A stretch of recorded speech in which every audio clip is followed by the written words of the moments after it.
All right, well, thank you for coming, and I appreciate you, coming on a Saturday for this pivotal gathering on AI and how to regulate a digital deity.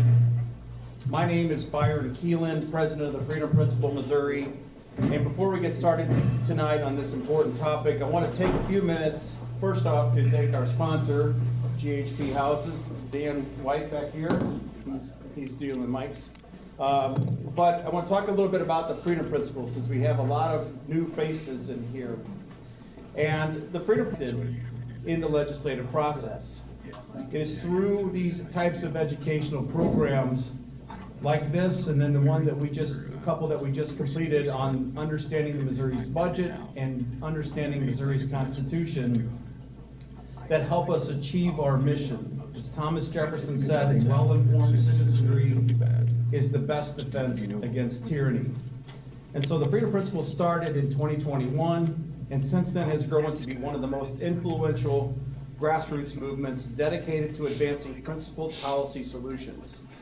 We are a statewide, 100% membership-based organization championing the values of the Make America Great Again agenda. The Freedom Principle's objective is to build a strong conservative Republican Party from within so it can withstand and stand strong and principled on times like these. We believe those who relentlessly exercise their civic rights and boldly engage in civic participation ultimately shape the future of our government.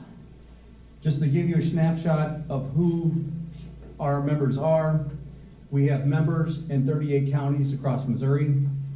24% of the Missouri State Republican Central Committee, the leaders of the Missouri Republican Party, are members of the Freedom Principle. Both RNC members to the National Committee are members.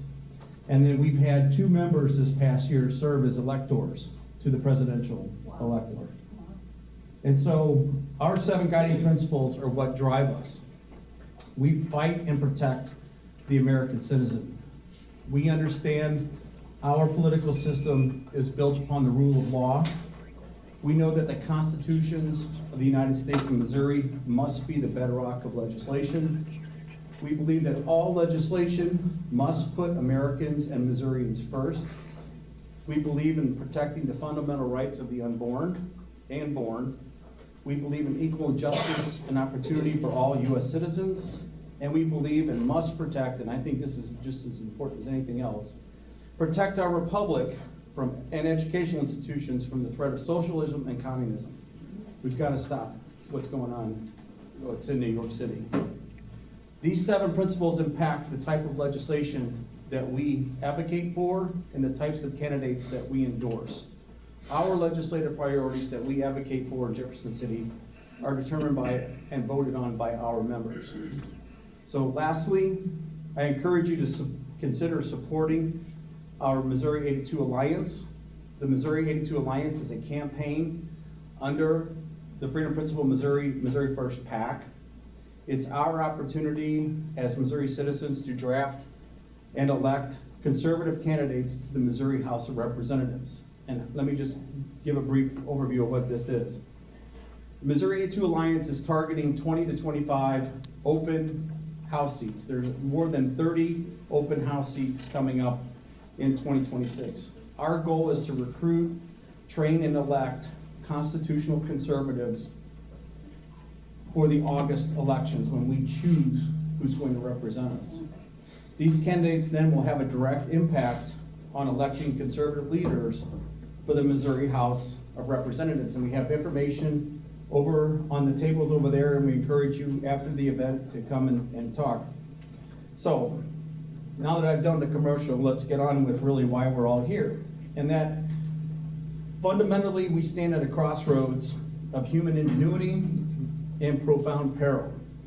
Artificial intelligence, once the stuff of science fiction, now permeates every facet of our lives, from the mundane to the catastrophic. It promises to reshape economies, societies, and our own very humanity. I don't know if you guys heard, but Senator Josh Hawley recently, I think back in October or September, gave a speech at the National Conservative Conference. He discussed how our humanity is bound by our mortality, our dignity, and our faith. He decried the transhumanist ideology fueling AI's rush, where tech elites seek to transcend the common man, rejecting his worth and liberty. As Hawley declared, Americanism and the transhumanist revolution cannot coexist. This echoes the Catholic Church call in documents like the Dicastery of the Doctrine of Faith, which urges us to ensure technology serves the common good, not erodes our embodied essence. So today, our main goals is to discuss potential legislation to protect human dignity in the face of these advancements. What is AI in reality, and how far has the quest progressed? And given the stakes from economics to spirituality, how do we enact wise laws to contain the worst possibilities and safeguard the irreplaceable value of the human person? So, just recently, the Freedom Principle had its legislative summit where our members set our 2026 priorities. Artificial intelligence has been included as part of our 2026 legislative priorities. Supporting legislation like last year, HB 1462, which is sponsored by Representative Phil Amato. He's going to come up later on here and talk about this and why we need to pass this. But there are other bills that were introduced that didn't even get a hearing on these things. We have, as we head into the 2026 elections, we believe to support legislation like HB 673 last year by Representative Mazie Christensen. Her bill would require all political ads produced using AI to have a disclosure on them and create a penalty for failure to disclose these. I mean, we're seeing this influx, with the shutdown happen with the sombreros and all these things. Obviously, we know those are fake, but the issue here is that sometimes we can't discern what is real and what is fake. And it's not fair to political candidates to be put in a situation that and say something that they may or may not have said. The other thing is that I believe we need to, and Representative Patricia Burns was supposed to be here, but she had another engagement. But she actually was one of the founding members, engineers of the internet. It's kind of crazy. But she wanted to talk about establishing educational technology that protected students from the use of AI in classrooms. And so we're going to be looking at that this year too. But in addition to these three challenges, we must all prepare for the changing work landscape that is unfolding before our eyes. We just see the radical experiment at Bayer, where the CEO has dismantled traditional hierarchies, leaving 90,000 people left to their own devices. We're seeing Google, the engineers who actually created the AI systems for Google, being replaced by AI. And we're seeing the elimination of white-collar jobs in middle America here. And so we have to think about what impact that's going to have on our communities and even on our budgets, really, for government. And not that, I think the government could do less, but the issue here is that these are things that we're going to have to look at. So as we get going here, we got two really great speakers. Our first one is Joe Allen. Joe is an author and blogger who writes on the future of humanity, artificial intelligence, transhumanism, and other technology-based topics. He's a frequent contributor to Steve Bannon's War Room. He's written for the Chronicles, the Federalist, Human Events, the National Pulse, and some others. And he's got a book out for sale. But Joe will offer a clear-eyed roadmap for legislation that curbs its dangers while preserving human dignity and echoing Hawley's call to make AI serve people, not elites. And then our other speaker is Reverend Canon Coggeshall. He currently serves as a third rector of St. Francis de Sales Oratory in St. Louis. He's entered into the formation with the Institute of Christ the King Sovereign Priest several months ago after graduation, and spent the next several years at the Institute Seminary near Florence, Italy. He was holy ordained at the Holy Priesthood by His Eminence, Raymond Leo Burke, Cardinal Burke, and he served at the Institute of Apostolates in Limerick, Ireland, Rockford, Illinois, and now in St. Louis. Canon will offer insights about technology's threat to human dignity and community, and so we hope you enjoy the program. We are recording this, just FYI, and after this program, we'll produce this and make it available for people for download. So with that, I'll turn it over to Joe. Thank you, Joe.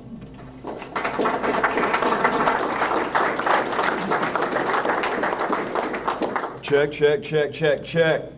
All right. Typically, I don't use a microphone if I don't have to, but it sounds okay. Everybody's good? All right, well then, howdy, St. Louis. Very good to be here. As hopefully you know already, I am a pro-human extremist and an anti-tech propagandist who does not countenance people with smartphones ringing. No, it's okay, ma'am. It's okay. Sorry. It's not church after all. So I am here to talk about probably the greatest and most terrifying experiment ever conducted on humanity. This is a global experiment, and it's an experiment unlike other scientific experiments in which there is not supposed to be a control group. That experiment is the mass deployment of advanced technologies on the human population with very few constraints, if any, in some cases. We got a really good taste of it with television. We got an even stronger dose with the medical procedures that were administered from late 2020 onward. And now we've moved on to a new phase of this great reset with the mass rollout of artificial intelligence, so-called. A lot of people take umbrage with the term artificial intelligence. They say it's not truly artificial because human beings are the ones creating it and human data is the content. They also say it can't be intelligent because only human beings are intelligent. And that's fine, I get that.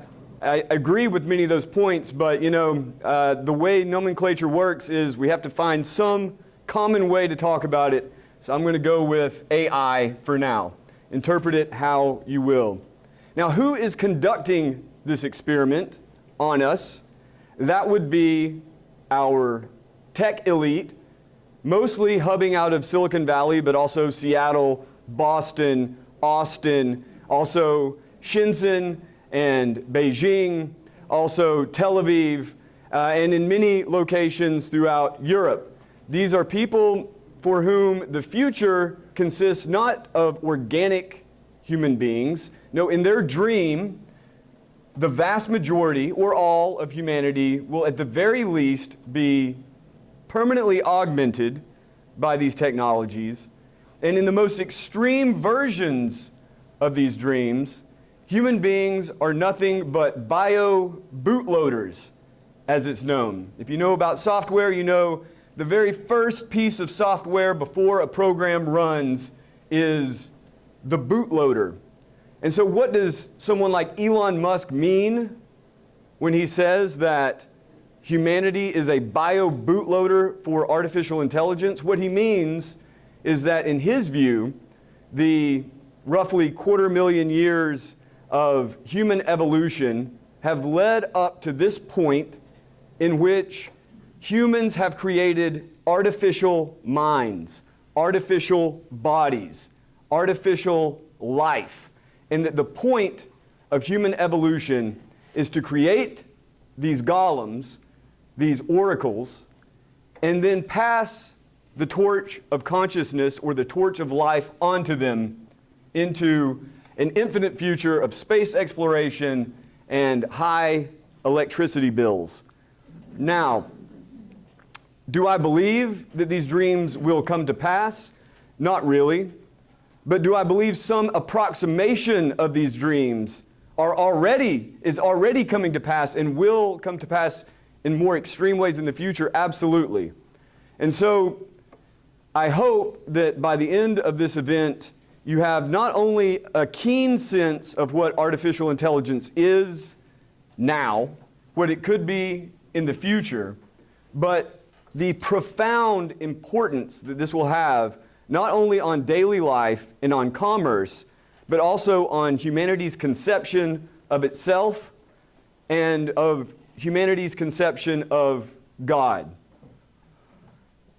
A real quick biographical note. I came on as the tech editor at the War Room in May of 2021 and have been imprisoned by Steve Bannon ever since. They forgot to lock the basement. It's the only reason that I'm here now.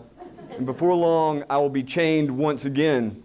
This experience has taught me many, many things. One, that politics is in fact fake, but it has profound consequences, and every responsible adult must engage in politics to some extent.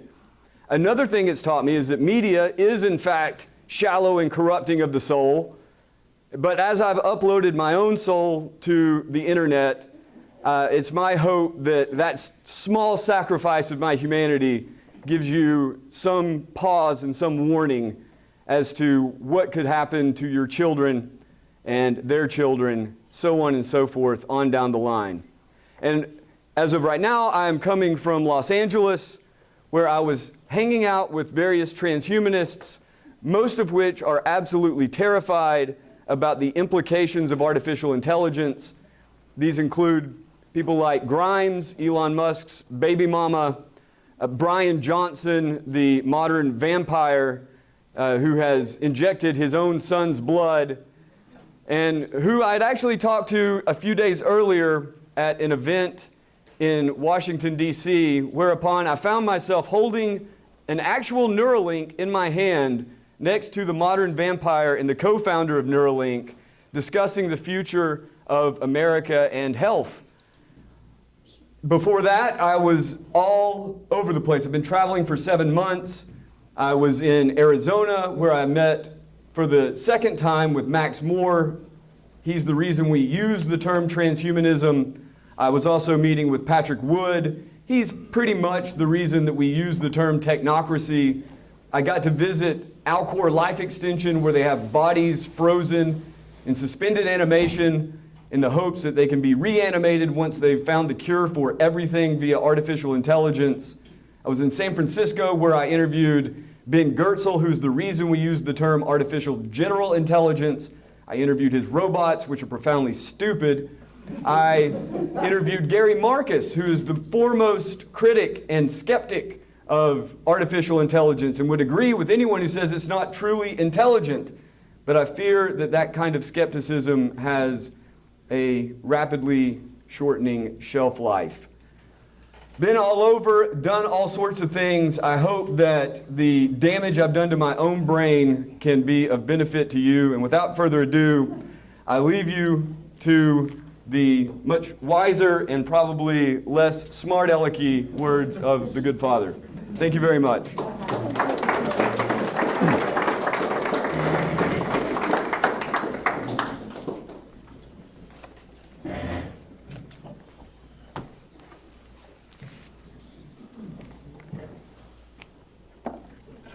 So, good afternoon. It's a pleasure to be with all of you. As I said, I'm Canon Coggeshall. I'm the rector at St. Francis de Sales Oratory in St. Louis, Missouri. So yes, I've been ordained for about 11 years now. Sorry, just trying to tell you what's important. So my degree is actually in architecture. I graduated in 2004 from the University of Illinois at Urbana-Champaign with a degree, the science of architectural studies is what the degree is. I only worked briefly in the architectural field, but I still use actually a lot of the information that I gleaned from that experience. So that's what my degree is in. I was ordained in 2014. I come from St. Philip Neri Seminary, which is just outside of Florence, Italy. That is the mother house of the Institute of Christ the King, Sovereign Priest. Make things simple, we're a Latin Mass order, and I'm not going to go into that because that's not what we're talking about today. But it's a worldwide order, and we exist to spread the reign of Christ the King into every realm of human existence. And that starts with the liturgy and bleeds out into many other elements of life. And so that's one of the reasons why I feel somewhat comfortable coming here today. What we're speaking about today is somewhat out of my wheelhouse because I hate computers, actually. But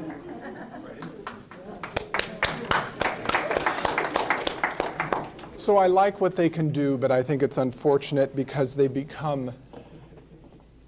replaced human activity. That's a personal opinion, not an opinion of the church. So yeah, that's kind of a little bit about me. I'm really going to try and stick to my notes today because I've got an opinion on everything, but I have a duty to you today to try to present to you as clearly as I can the teaching of the church vis-a-vis artificial intelligence. And so anything I say today, I willfully submit to the judgment of Holy Mother Church. So if I accidentally say a heresy or something like that, I'm totally fine if I am corrected on that, just so we're clear. So, who needs God and who needs a family and friends when we have artificial intelligence to provide for our every need? Indeed, the questions surrounding artificial intelligence, commonly known as AI, they do touch the spiritual realm. And this is one of the main reasons that the church has a duty to enter into the conversation. The church cannot sit outside and be like, well, that's not our thing. No, she has a duty to do that, and I'll try and, I hope you'll understand through the course of this expose, if you will, why that is. So as AI is rapidly developing, the church has not promulgated any definitive binding legislation that I am currently aware of. And that happens in church history. Sometimes there's issues, they develop very quickly. But for anybody who's studied church history, when she pronounces on something, usually it's with 50 or 75 years of reflection before she does so. But science is progressing at a level just, I don't know, which would have been unbelieved just a century ago, that the church can only legislate so quickly. So she is currently engaged in the AI conversation, but as is her habit, she will choose to pronounce definitively at an appropriate time, if at all. Nonetheless, before his passing, Pope Francis did publicly address artificial intelligence, and it was less than a year ago in a note called Antiqua et Nova. So this sort of document, it's just what they call a nota. I'm not going to get into all those boring details, but this sort of document has lesser weight than like what we would call an encyclical or a papal bull or something like that. But nonetheless, its contents do represent at least part of the church's reflection on AI up to this point. It would be kind of foolish just to throw it into the trash. And this document was released in January of 2025. So we're not even a year after it was released, so it's very much a current document. So this Vatican document concerns the relationship between human intelligence and artificial intelligence. Human intelligence and artificial intelligence. And this note issued by the Dicastery for the Doctrine of the Faith together with the dicastery for culture and education, explores how new technologies can affect not only society, but also our understanding of the human person, our ethical responsibilities, and our spiritual life. It reminds us that the rise of artificial intelligence calls for renewed wisdom, moral responsibility, and a deeper appreciation of what it means to be human. So Antiqua et Nova begins with a reflection on the unique dignity of the human person.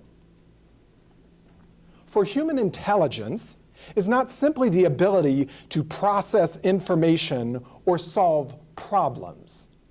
You can do way more than that. It is something far richer. It includes our emotions. It includes our relationships, our moral judgments, our creativity, our freedom, and our openness to God. Human beings think not only with their brains, but with their whole lived experience. We navigate the world not just through logic, but through sense experience, love, compassion, imagination, and spiritual insight. Artificial intelligence, by contrast,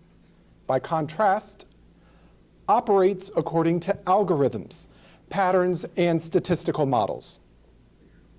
So the content, for example, just to kind of bring this to a place where we all can understand it, contemplation of a sunset or savoring a great wine, that will not enter into AI's modeling process.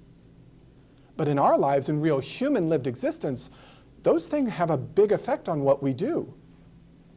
If a husband needs to discuss something difficult with his wife, usually it's better to do it after a good meal. But that's what it means to be human in part. So while AI can imitate certain human abilities, like generating text, recognizing images, or identifying patterns, it does not possess consciousness, moral intuition, or self-awareness. It does not experience joy, love, guilt, or wonder. It does not know meaning, even if it can generate meaningful sounding sentences. Antiqua et Nova warns that society must avoid confusing machine calculation with genuine human understanding.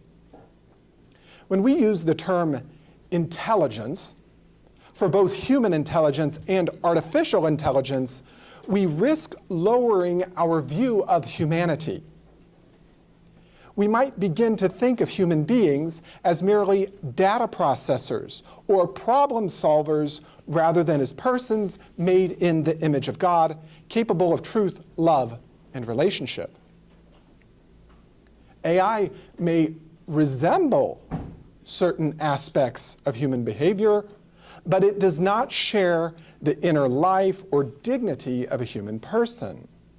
And therefore, and I will be clear about this, I am making this statement, but I do feel that it is the part of the thrust of this particular document. I think it's incorrect to refer to AI as intelligence at all when we are using human intelligence as the model and measuring stick.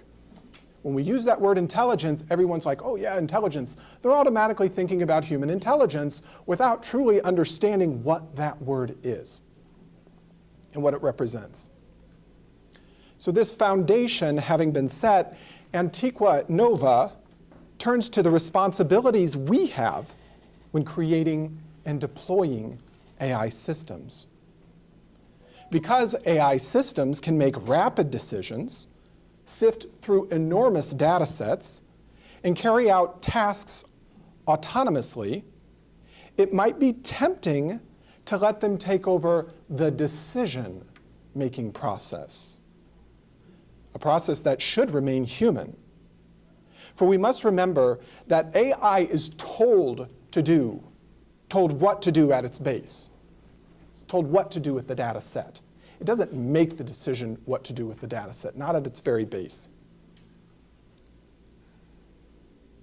And this involves a human decision. And there is a modern error. I just kind of put this as a side. We've got some people here from the oratory today. They understand that I will put parentheses or little rabbit holes. But there is a modern error that assumes that the fastest, most efficient way of doing things is always the best. And that is what has been consuming us for the past 100 years or better. Fastest is always best. Most efficient is always best. Again, we'll go back to the husband and the wife. If you're having your 50th anniversary dinner, we want to get that over as soon as possible, right? After all, fastest is best. So anyway, this is the error that neglects that a simple passage of time sometimes is necessary for humans to completely process the parts of any given question. This is not a bad thing, but it is a human thing. AI neglects this reality. But the church is very clear. Responsibility cannot be delegated to machines. Humans alone are what we call moral agents. Whenever we're talking about moral activity, that means that something that a human being will do. We don't talk about like, oh, you know, that waterfall there, it acted really bad the other day. It's moving, but it's not alive. It's not human, so we don't talk about morality. We don't talk about the morality of a cat. You know, it doesn't have an intellect or reason, but humans do.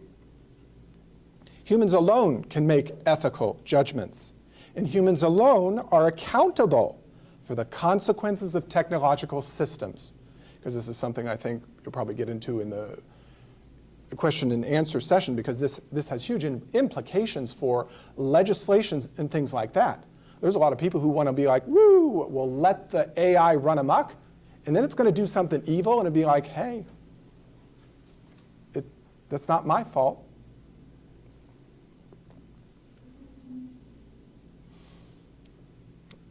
All right. So for this reason, Antiqua et Nova calls for transparency. AI systems should have clearly defined goals, safeguards, and oversight. This is what they're recommending in this particular document. There must be accountability at every level, from programmers and companies to governments and end users. The principles of justice and the common good must guide decisions about how AI is used. Okay, something you're going to see with the church's document. She doesn't pronounce for or against AI. AI is a tool, and if it is governed by a moral person, it'll do moral things. But if it's governed by an evil person, it will do evil things, just like any other tool. And so I put a parenthesis here, and again, this is my commentary. It is understood here that only a human moral society can correctly use AI. I will read that again. Only a human moral society can correctly use AI, especially if we're talking about oversight. Modern society has largely thrown out God and the church from the public square, leaving he with the most power, persuasive personality, weapons, or money to do the oversight. So again, this is very important because, oh yes, we want oversight, we want oversight. It is a person or a group of persons that does that oversight. They come from a certain religious background, certain philosophical background that will dictate how their oversight works. And this is not a popular opinion in the modern world, but not all moral systems are equal. Okay? Not all moral systems are equal. So we must not content ourselves with vague promises of, oh, accountability. Accountability. What do you mean? Just like the accountability that we regularly witness at the federal level? So closing that parenthesis. AI should never be used in ways that exploit the vulnerable, that manipulate public opinion, that oppresses the general population, or degrade human relationships. Instead, technology must be directed towards supporting human flourishing. Life on Earth is about humans. It's about humans. It's actually not about the animals. It's not about the insects. It's not about the fish. It's not about AI robots. It's about humans. So everything we do needs to correspond with that. So instead, technology must be directed, I'll just read this again. Instead, technology must be directed towards supporting human flourishing, promoting solidarity, and improving the lives of the poor, the sick, and the marginalized, insofar as is possible, okay? And I put this in here because, I will admit this was in the document. It's important in a Christian context to understand our final resting place is not on earth. We keep trying to make utopia on earth. This is not to say that we shouldn't help one another, shouldn't help our neighbor or the poor. We are bound to do that, but always knowing that our final country is in heaven. It is not here. But there's always been this temptation throughout human history to create heaven on earth. So the church emphasizes that genuine progress is not simply measured by technological achievement, but by whether human beings become more responsible, more compassionate, and more capable of moral discernment, more like their Creator. The more we become like God, the more we fulfill our nature, what we were created to be.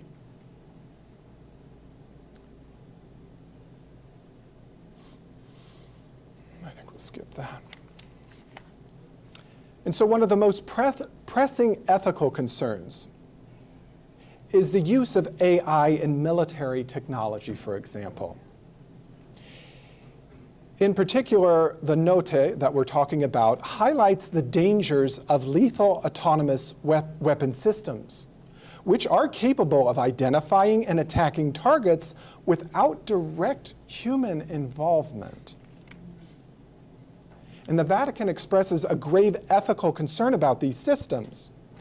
Removing human judgment from life and death decisions undermines the moral dignity of both soldiers and civilians. Machines cannot weigh intentions. They can't understand context or make ethical distinctions. They simply follow code. So Pope Francis did call for strong prohibitions on these types of weapons, insisting that no machine should ever have the authority to decide to take a human life. Even beyond today's technologies, there are fears that future AI-based weapons could cause destruction on a massive scale. Some researchers worry about the existential risks, scenarios in which advanced systems behave unpredictably or escape human control, ending in a scenario like seen in the Terminator movies, for example. That's kind of the popular reference. But I will say, it is very strange how many movies from the 90s that were meant as parodies have come into reality now. So we don't need to, be alarmist about things, but we must not poo-poo these things as though they are impossible. But there is another danger as well. The way humans with harmful motives might misuse AI. History shows that human beings, not machines, have been the source of the greatest atrocities. AI, as an amplifier of human power, can magnify whatever intentions, good or evil, already existent within us. And again, this goes back to the point that a moral person will most likely use AI morally. But good morality must pre-exist and inform the AI usage. The AI is not going to create a moral society. Again, it's a tool. It is not a thing of its own. And I would say caution, though. Even moral people are not perfect. Money and power corrupt even the best of humans. This is what we call original sin. Okay? We must stop living under this, among other illusions. We are all inclined to do evil because of original sin, because of the effects that are left in us. And we must not assume, oh, I would never do that.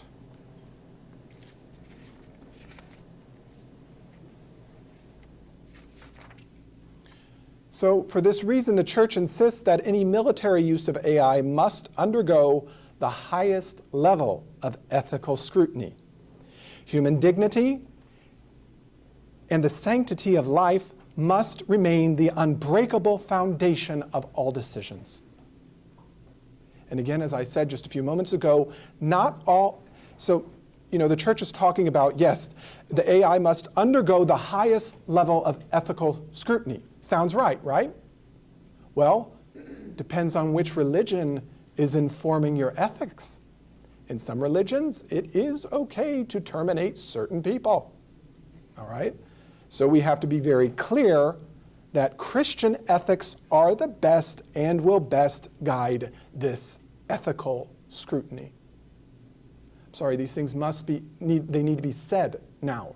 Because again, people talk about whether it's spirituality or ethics, and they're just like, oh yeah, we need to be ethical, spiritual. That's vague. There's a lot of other religions in the world that are ethical. And, but again, you're not going to get the same results from them. So further on in Antiqua et Nova, the church reflects on how AI influences our search for meaning and our relationship with God. As society becomes increasingly technological, some people place great hopes in artificial general intelligence, imagining that AI might one day surpass human intelligence or even solve spiritual or existential questions. Okay, when we say existential questions, we're talking about what is the meaning of life? What is the meaning of my existence in the cosmos? That's what we're talking about when we're talking about existential questions. And some voices in the contemporary culture even imagine AI becoming a source of guidance, fulfillment, or transcendence, meaning going beyond the physical universe that delimits our existence. I'm not going to talk about this here, but human nature has confined us. We're confined to this body, to this planet, in this universe. We can't go wherever we want to. And our fulfillment is to be found here in a certain way. Sometimes, especially in modern society, people see imposed limits as something that's a reason for sadness. Tell me, have you ever seen a dog or a cat lament the fact that it has to sleep on the ground? Oh, would it be nice if I had, the cat laments that it'd be nice if I had like a duplex or something like that. Or it'd be nice if I had a car so I didn't have to trot around the yard. They don't do that. They exist in their nature, and if they correspond with that nature, it eats its food and it keeps itself clean and whatnot, it fulfills its existence, and that's a good thing. Human beings do that too. We live in certain limits, and if we work within those limits, we will fulfill what we were created to be. But the more we try and go outside of those limits, the more bad results happen. But that's another question, but it does enter into this. And so the church firmly warns against this path. The attempt to look to AI for the ultimate meaning of life risks becoming a new form of idolatry, placing a human-made creation in the role that belongs only to God. And Scripture itself warns repeatedly against worshiping the work of our own hands. And the document points out that AI can be even more seductive than the ancient idols, because it can speak, it can respond, and appear lifelike. And so again, this is before I finish up here, I've got just a few pages, but AI is the latest solution to man's search for meaning in the cosmos. And strangely, man seems to be looking for meaning everywhere except in the God who has revealed himself to us. They look in philosophies. They look in scientism. They even look to aliens. And if you want to talk to me afterwards, I'll tell you what I mean by that. And now we have AI.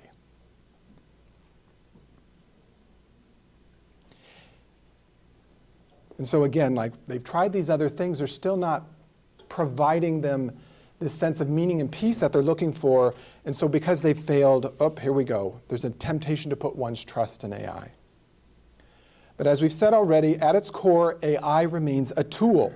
It's designed by human minds, trained on human-produced data, and sustained by human labor. It has no interior life. It cannot love. It cannot forgive. It cannot offer salvation. Any attempt to treat AI as a spiritual authority ends up deifying humanity's technological abilities rather than honoring God himself. True openness to God is something that takes place in the human heart. And it's in this interior space that we encounter the mystery of our uniqueness, our moral calling, and our relationship with others. The heart is where we decide our destiny. It's where the Holy Spirit speaks, and where we learn compassion and generosity. So AI can assist, and that's the key word. AI can assist in many aspects of life, but it cannot replace the deep inner life where the human person meets God. So in its concluding reflections, Antiqua et Nova emphasizes that the rapid expansion of technological power must be accompanied by a growth in responsibility, conscience, and virtue. Human growth. As Pope Francis asks, with all this progress, are we actually becoming more mature spiritually? Are we becoming more aware of human dignity? Are we becoming more attentive to the needs of the weak? All this technological advancement and all this in human behavior. So these questions cannot be answered by machines. They must be answered by us, humans, people. The Church recommends evaluating AI applications based on their concrete effects in real contexts. At the end of the day, computers are meant to help humans, not replace them. Again, this world is about humans. It's not about animals. It's not about computers. It's about humans. Anything that's here exists to serve ultimately our flourishing. Because technological change is fast and often unpredictable, society must be ready to adjust laws, norms, and policies as new challenges arise.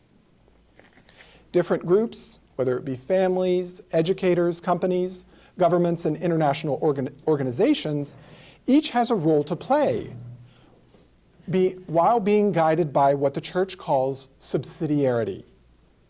And I'll just for those of you who may not be familiar with this term, subsidiarity is the principle which has been formulated by the Roman Catholic Church that states that matters ought to be handled by the smallest, lowest, or least centralized competent authority rather than by a higher and more distant one, whenever possible.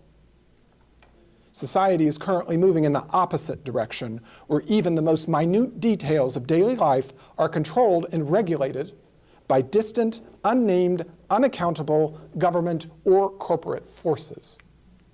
Okay, so the church teaches that we as human beings, we are best governed by the people around us, okay, not somebody 5,000 miles away.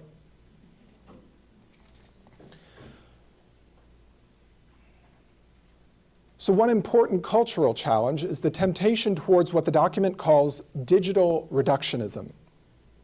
In a world that is dominated by data, we hear that all the time, people may begin to value only what can be measured, quantified, or computed. Aspects of life that cannot be reduced to numbers, like compassion, forgiveness, beauty, and mystery, can fade into the background. And these things are some of the most important parts of the human being and experience. Think about music, think about poetry. Those are incredibly human things. Even movie making for that matter. These things are just not quantifiable. You can't just throw together certain parts and you're always going to get the same movie or the same poem. That, I don't know, the human brilliance that underlies those things comes from a place much, much deeper.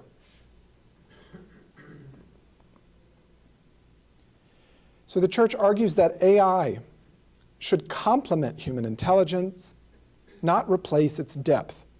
We must intentionally cultivate the aspects of humanity that surpass computation.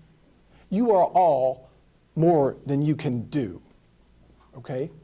Your value is not determined by how many potatoes you can pick in a day, how many elements that you can churn off of a conveyor line or something like that, or how much money you make in a year. Your worth is based off of things much more important than that. Our creativity, our conscience, our appreciation for beauty, our spiritual insight, and our capacity for love. And so, and this is, again, I'm not going to talk about this today, and so this is a call for even people in this room. Yes, you all must work at, the level of government for legislation and whatnot, but your governments reflect who you are, okay? This will be kind of daring even for this show, but I've told this to many people before. There's a lot of people that are dissatisfied with the situation at a federal level in the United States. Even during the last election and the one before, all were dissatisfied with the candidates. Those two candidates, if you were to boil down who we are as a people, that's who they are, whether we like it or not. They are products of our country, and they represent what we value finally. So anyway, we must invest ourselves in the people and places immediately around us rather than doom scrolling our lives away. Okay? There's a lot of people, everyone likes to bellyache about everything going wrong, but if I can just click an I vote thing on my phone, I've done my part. That's revolting and childish. And we all need to, we must change ourselves first. So finally, the church highlights the need for wisdom, not just knowledge. Our world contains more information than ever before, accessible instantly through digital technologies. But information alone does not give direction to life. It does not answer the deepest human questions about meaning, morality, and purpose. True wisdom is a gift that integrates knowledge with moral discernment and compassion. It is not just a possession of information, but it's how to use it. It is a wisdom of the heart that helps us see connections, understand the consequences of our actions, and pursue what is good and just. This wisdom cannot be programmed into an algorithm. It can only be received, cultivated, and lived by flesh and soul beings.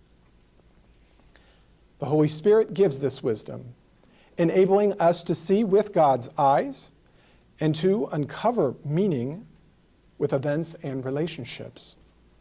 And because the true measure of a person is not all the data they possess, but the depth of their charity, that's what we hear in the gospel, the way we use AI to serve all people, poor, vulnerable, and otherwise, will ultimately be the measure of our humanity.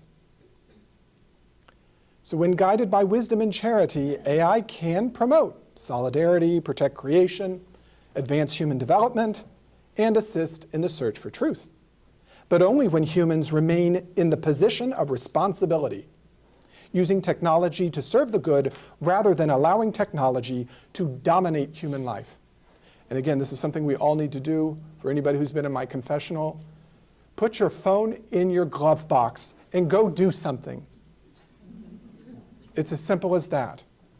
Go do something. So Antiqua et Nova presents a clear vision. AI is a powerful tool that can support human flourishing, but it is not a substitute for the human person. It is not a substitute for moral responsibility or for God. Human intelligence grounded in freedom, compassion, reason, and Christian spiritual depth must always guide the development and use of AI. So with this understanding, Christians and all people of goodwill are called to engage technology with wisdom, responsibility, and love, ensuring that it contributes to a more humane, just, and spiritually mature world. Thank you very much.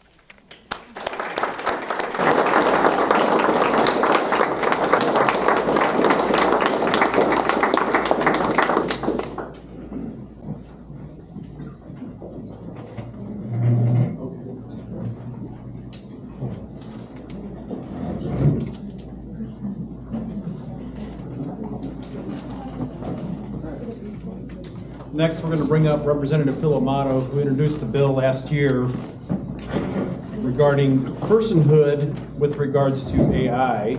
And so, like I said, this is so important because I think it has a lot of societal impacts from what we're doing and what we're facing in our education systems. You know, we just saw, it's actually kind of ironic, yesterday, a story came out about how college graduates are now finding it harder to find entry-level jobs because of AI. Yeah. And so this is going to have a huge impact on college loan defaults and things of this nature. And so, you know, we're going to have to.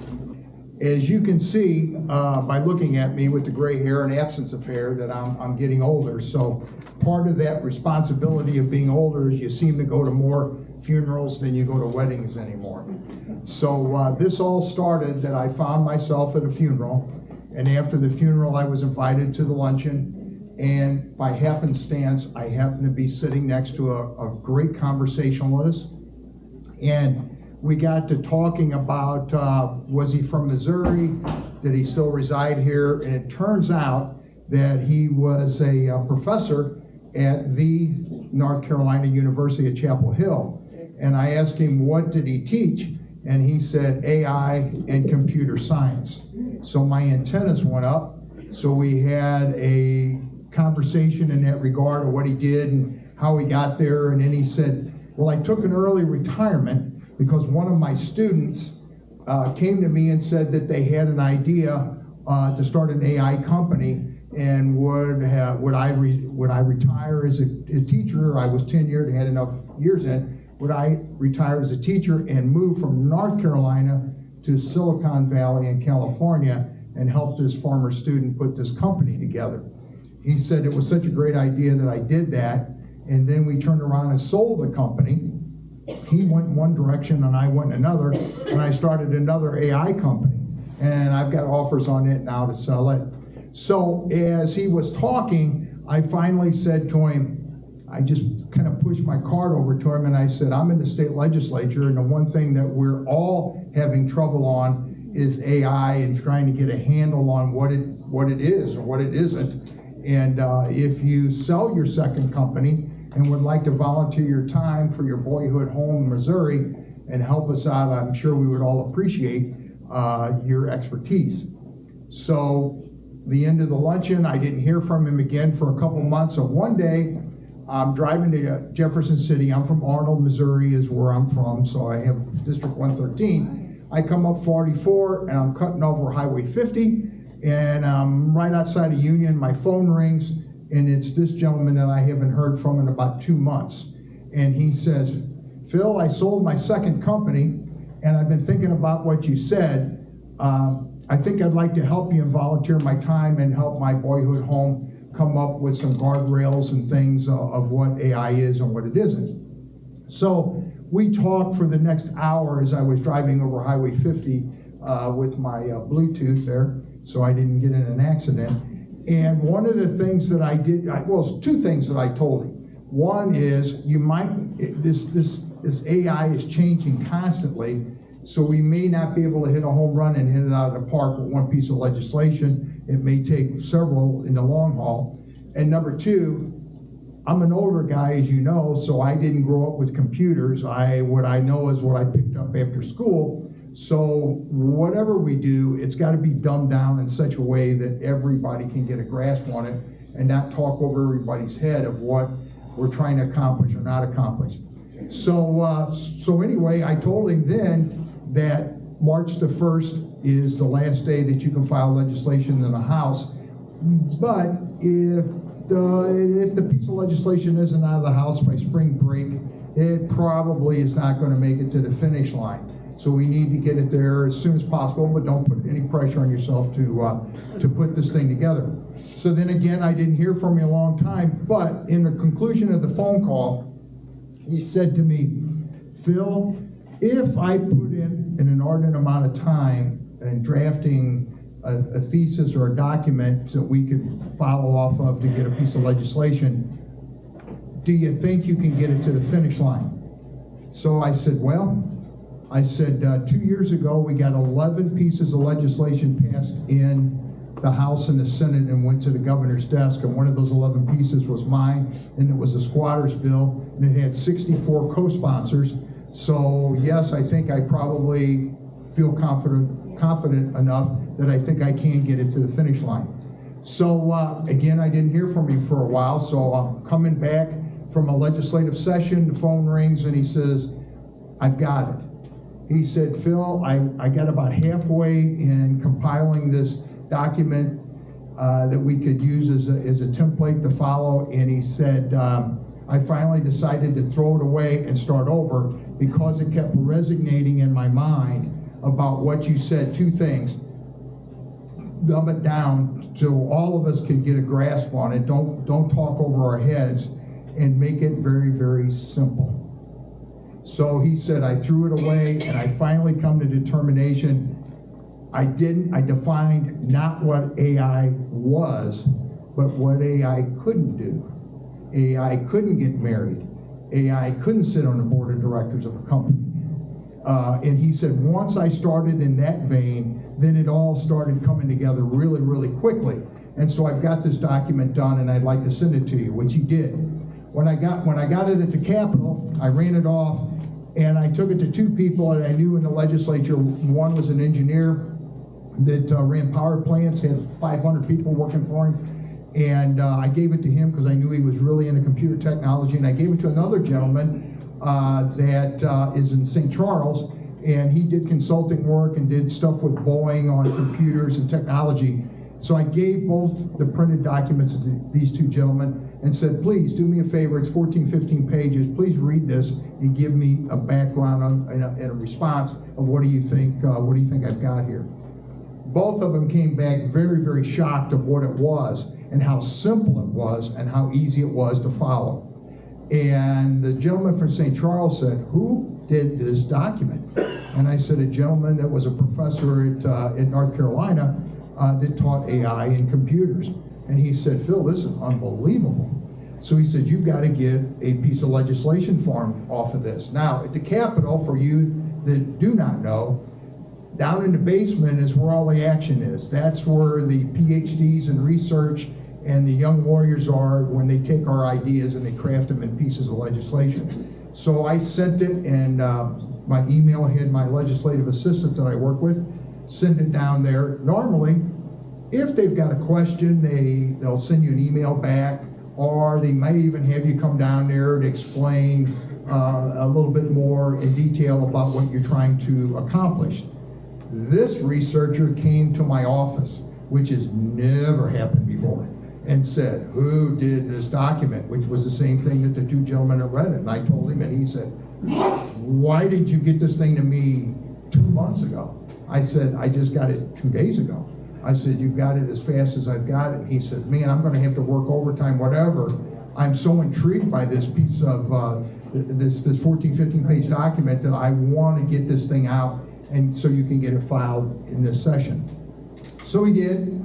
And so the bill was, let me make sure I can remember the number, was House Bill 1462. So if you go on the Missouri House of Representatives and you go down to Amato, which is spelled with an A, A-M-A-T-O, and then you roll down to what the legislation that I sponsored last session, and you look at 1462, which is at the bottom, that's the AI bill. So once I got it, and I got it, I couldn't get it referred, it was too late. It was too late to do anything with it, but people started looking at it. This summer, I got a call from a senator's chief of staff that said, Phil, the senator's intrigued by this piece of legislation and wants to sponsor it in the next session. So I said, thank you very much. Is the legislation going to look the same?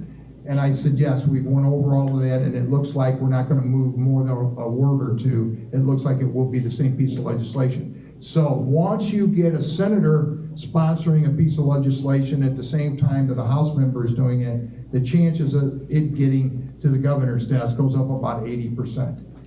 Now, what committee were we going to ask the speaker to put this in? And it has been decided Emerging Issues was probably the committee that best fit this. So I've already had the meeting with Brad Christ, Representative Brad Christ, that's from the Crestwood area, South County Crestwood in St. Louis County, that this bill would be coming, and hopefully he can get it in and get it out. So he's anxious for it to come. We went to Winter Caucus. What does Winter Caucus do? We went to Jefferson City, and as a supermajority, we get together and we talk about the priorities for the next session, which will start in January. And in the discussion was this particular piece of legislation. I feel very confident that we're going to get a really good hearing on it, and we're going to get a lot of people talking about it. But in the meantime, once this thing went on the internet, and once it got filed, there's people that will comb the internet all over the United States. Somebody in Ohio did that, and they picked it up, and they were on Fox News about 10 days ago waving this piece of legislation saying, I've got this AI bill, I've got the answer to AI. The gentleman in Silicon Valley from California saw the report, called me on the phone, mad as he could be, because he thought the guy from Ohio stole our bill, because he said, Phil, he didn't change 3 words in that piece of legislation. That's ours. He stole it. And I said, don't worry about that. That happens all the time. That's actually going to help us. Because when I stand up in the Winter Caucus, when we're discussing this, and I say, this bill is already being taken in Ohio, and it's our piece of legislation, so we don't want to fall behind on that. I said, we'll get more and more interest. So I think that this particular piece of legislation is so simple in its simplicity. It says what AI doesn't do, what it can't do. I think it's going to get a lot of play. A lot of people are going to gravitate to it. So I encourage you to read it. So December the 1st is the first day you can file new legislation. Soon as December 1st happens, all the legislation from the last session will disappear. So if you're going to look at 1462, make sure you do that before then, or wait till after December the 1st. And then it will be the first bill that I will file for the new session. It's an honor for me to come here today and talk to you. I hope we, with the 2 speakers that came before, and yes, it is a little scary, but I think in the simplicity of this bill, I think it will help us set some some guardrails of what it can and can't do, or what we as a society want it to do and can't do, and I'm really appreciative. Thank you very much for the time.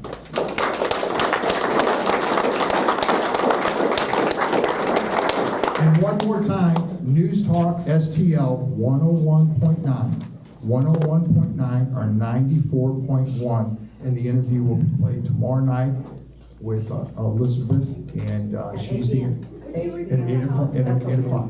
Yes, ma'am. Could you repeat that House bill? The House bill is 1462. Okay. So you go to Amato, you go to Missouri House of Representatives, go down to Amato, which being A, it's about the second or third person down. And you go over and you go down to the bottom where the bills are filed. And it's probably the last bill I filed, 1462. Yes, Elizabeth. Phil, if you have a website, I can put your interview on your website.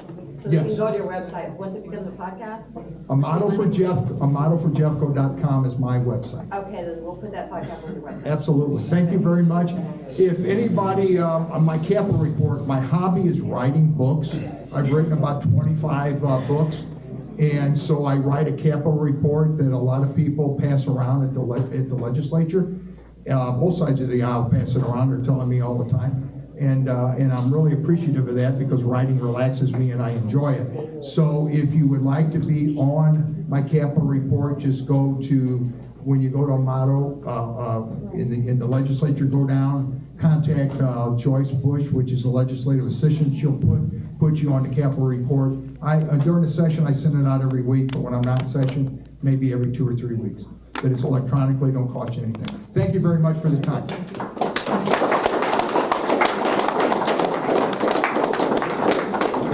After December 1st, it'll be a different bill number. So if someone looks at it after December 1st, it won't be that same number. Yes, thank you very much. You stole my thunder, John. My colleague. You stole my thunder, John. I was gonna say that. Yes, it will be a different bill after November 1st. So now I'd like to bring Joe back up and kind of just get into the real meat and potatoes of AI and this whole process that we're going through in this country and in this world and things. So Joe, if you want to come back up.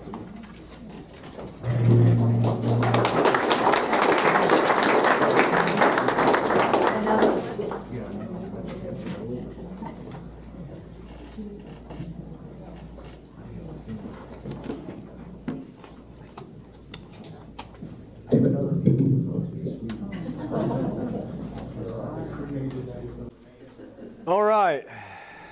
Can you guys hear me in the back? Are we good?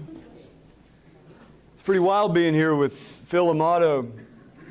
That really is groundbreaking legislation. It's something that is sorely needed and will absolutely shape the future of Missouri, and as such things are adopted more widely, it'll shape the future of many states, maybe even countries, but not all of them.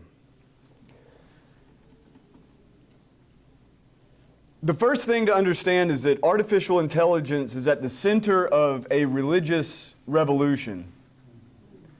This is built on what's known as scientism, the idea that science and, by extension, technology can solve the mysteries of life, can make moral people, can, in fact, be the guiding light into the future. And artificial intelligence is holding out a promise that the scientific worldview will not simply be the bastion of the human mind and human effort, but will in fact be merged with machines that will perhaps, or in some views, definitely surpass us and be the guiding light. The great writer David Noble called this the religion of technology. He published this book in the late 90s, and anything that I've done is nothing more than a footnote of what he laid down. This is an old religious idea. You can see it in the ancient myths of the Greeks, some of the ancient Buddhist myths, Chinese myths. One of the more striking is the Jewish myth of the Golem, in which a rabbi creates a figure, a human figure of clay, and invokes various Hebrew spells, writes the name of God on a parchment, places it into the golem's mouth, and brings this being to life. This idea really took hold and came to fruition in Prague, in what's now known as the Czech Republic, then a precursor, a small tribal kingdom. And what was interesting about the more prominent version of this myth is that the golem, which was to serve humanity, or more specifically, was to serve the Jewish community in Prague to defend them against their Christian persecutors. The golem did this at first, but there was this tendency for the golem to go out of control, so that when sent to go get firewood, it eventually tore down the entire forest, or when set to the task of cleaning, it eventually scrubbed the floors until there was no more floor. And then when tasked with defending this Jewish community from the Christian persecutors, its bloodlust went haywire and it began attacking the Jews themselves. And so the rabbi decommissioned the golem by taking the parchment, or you might say the software, from his mouth, rendering it inert. And it is said that it's now in the Old New Synagogue in the attic in Prague. And Old New has always struck me as a strange word. It's kind of like Fifth Third Bank or something like that. But that's where it's supposed to be. Now, Prague is a beautiful city full of myths. And so it's very interesting, the word robot that we have now. Robot comes from the Slavic or Czech word robota, which means servant or indentured servant or slave. And it came into use as robot in the 1921 play Rossum's Universal Robots, written by the Czech playwright Karel Čapek, in which these robots, again, think this is over a century ago, these robots who were intended to serve humanity eventually leave humanity completely stripped of both the will to work, the will to strive, stripped of vitality. The men become effeminate, unable to fight or work at all. The women become disinterested in them and in reproduction in general. And the robots, these androids, these automata, seeing this, become disgusted and stage a kind of Marxist revolution against the humans, kill off all but one engineer whom they spared because he worked with his hands. But then the robots end up with a quandary. They don't know how to reproduce. And the engineer they ask him, can you please just figure out some way to keep us going, to let us survive into the future? And he said, I don't know. And so they instruct him to start dissecting other robots. And they give him a couple, Primus and Helena, and he tells them, okay, I don't want to do this, but I will dissect one of you. You have to choose. But neither one of these robots, because of some sort of humanity that the playwright saw in them, would do that. They said, no, you must dissect me. And the other said, no, it must be me.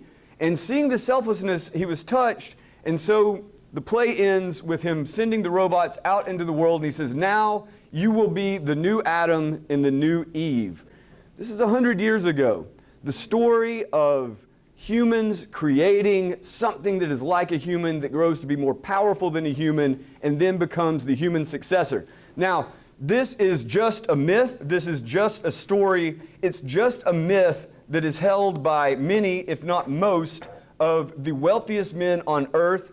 These include Elon Musk, Bill Gates, Sergey Brin, Larry Page, Mark Zuckerberg, Jeff Bezos, on and on and on. The wealthiest men on earth are possessed of the mythos of what I think can generally be called trans or post-humanism. The idea that technology will take humanity beyond physical human limitations and will perhaps replace humanity entirely. Now, this wouldn't be that big of a problem were the technologies not catching up and becoming some approximation of that dream. It also wouldn't be that big of a problem if, for instance, we had a government that was willing to kick these guys in the pants and set them straight. Unfortunately, for all of his virtues, and I voted for him, and I support a closed border, and I support the end of DEI, but unfortunately, Donald Trump has thrown open the doors to all of these men and sanctioned their project for first artificial general intelligence and then artificial superintelligence, as we saw on the second day of Trump's presidency when he trots out Sam Altman, Larry Ellison, and Masayoshi-san, all of which believe that their projects,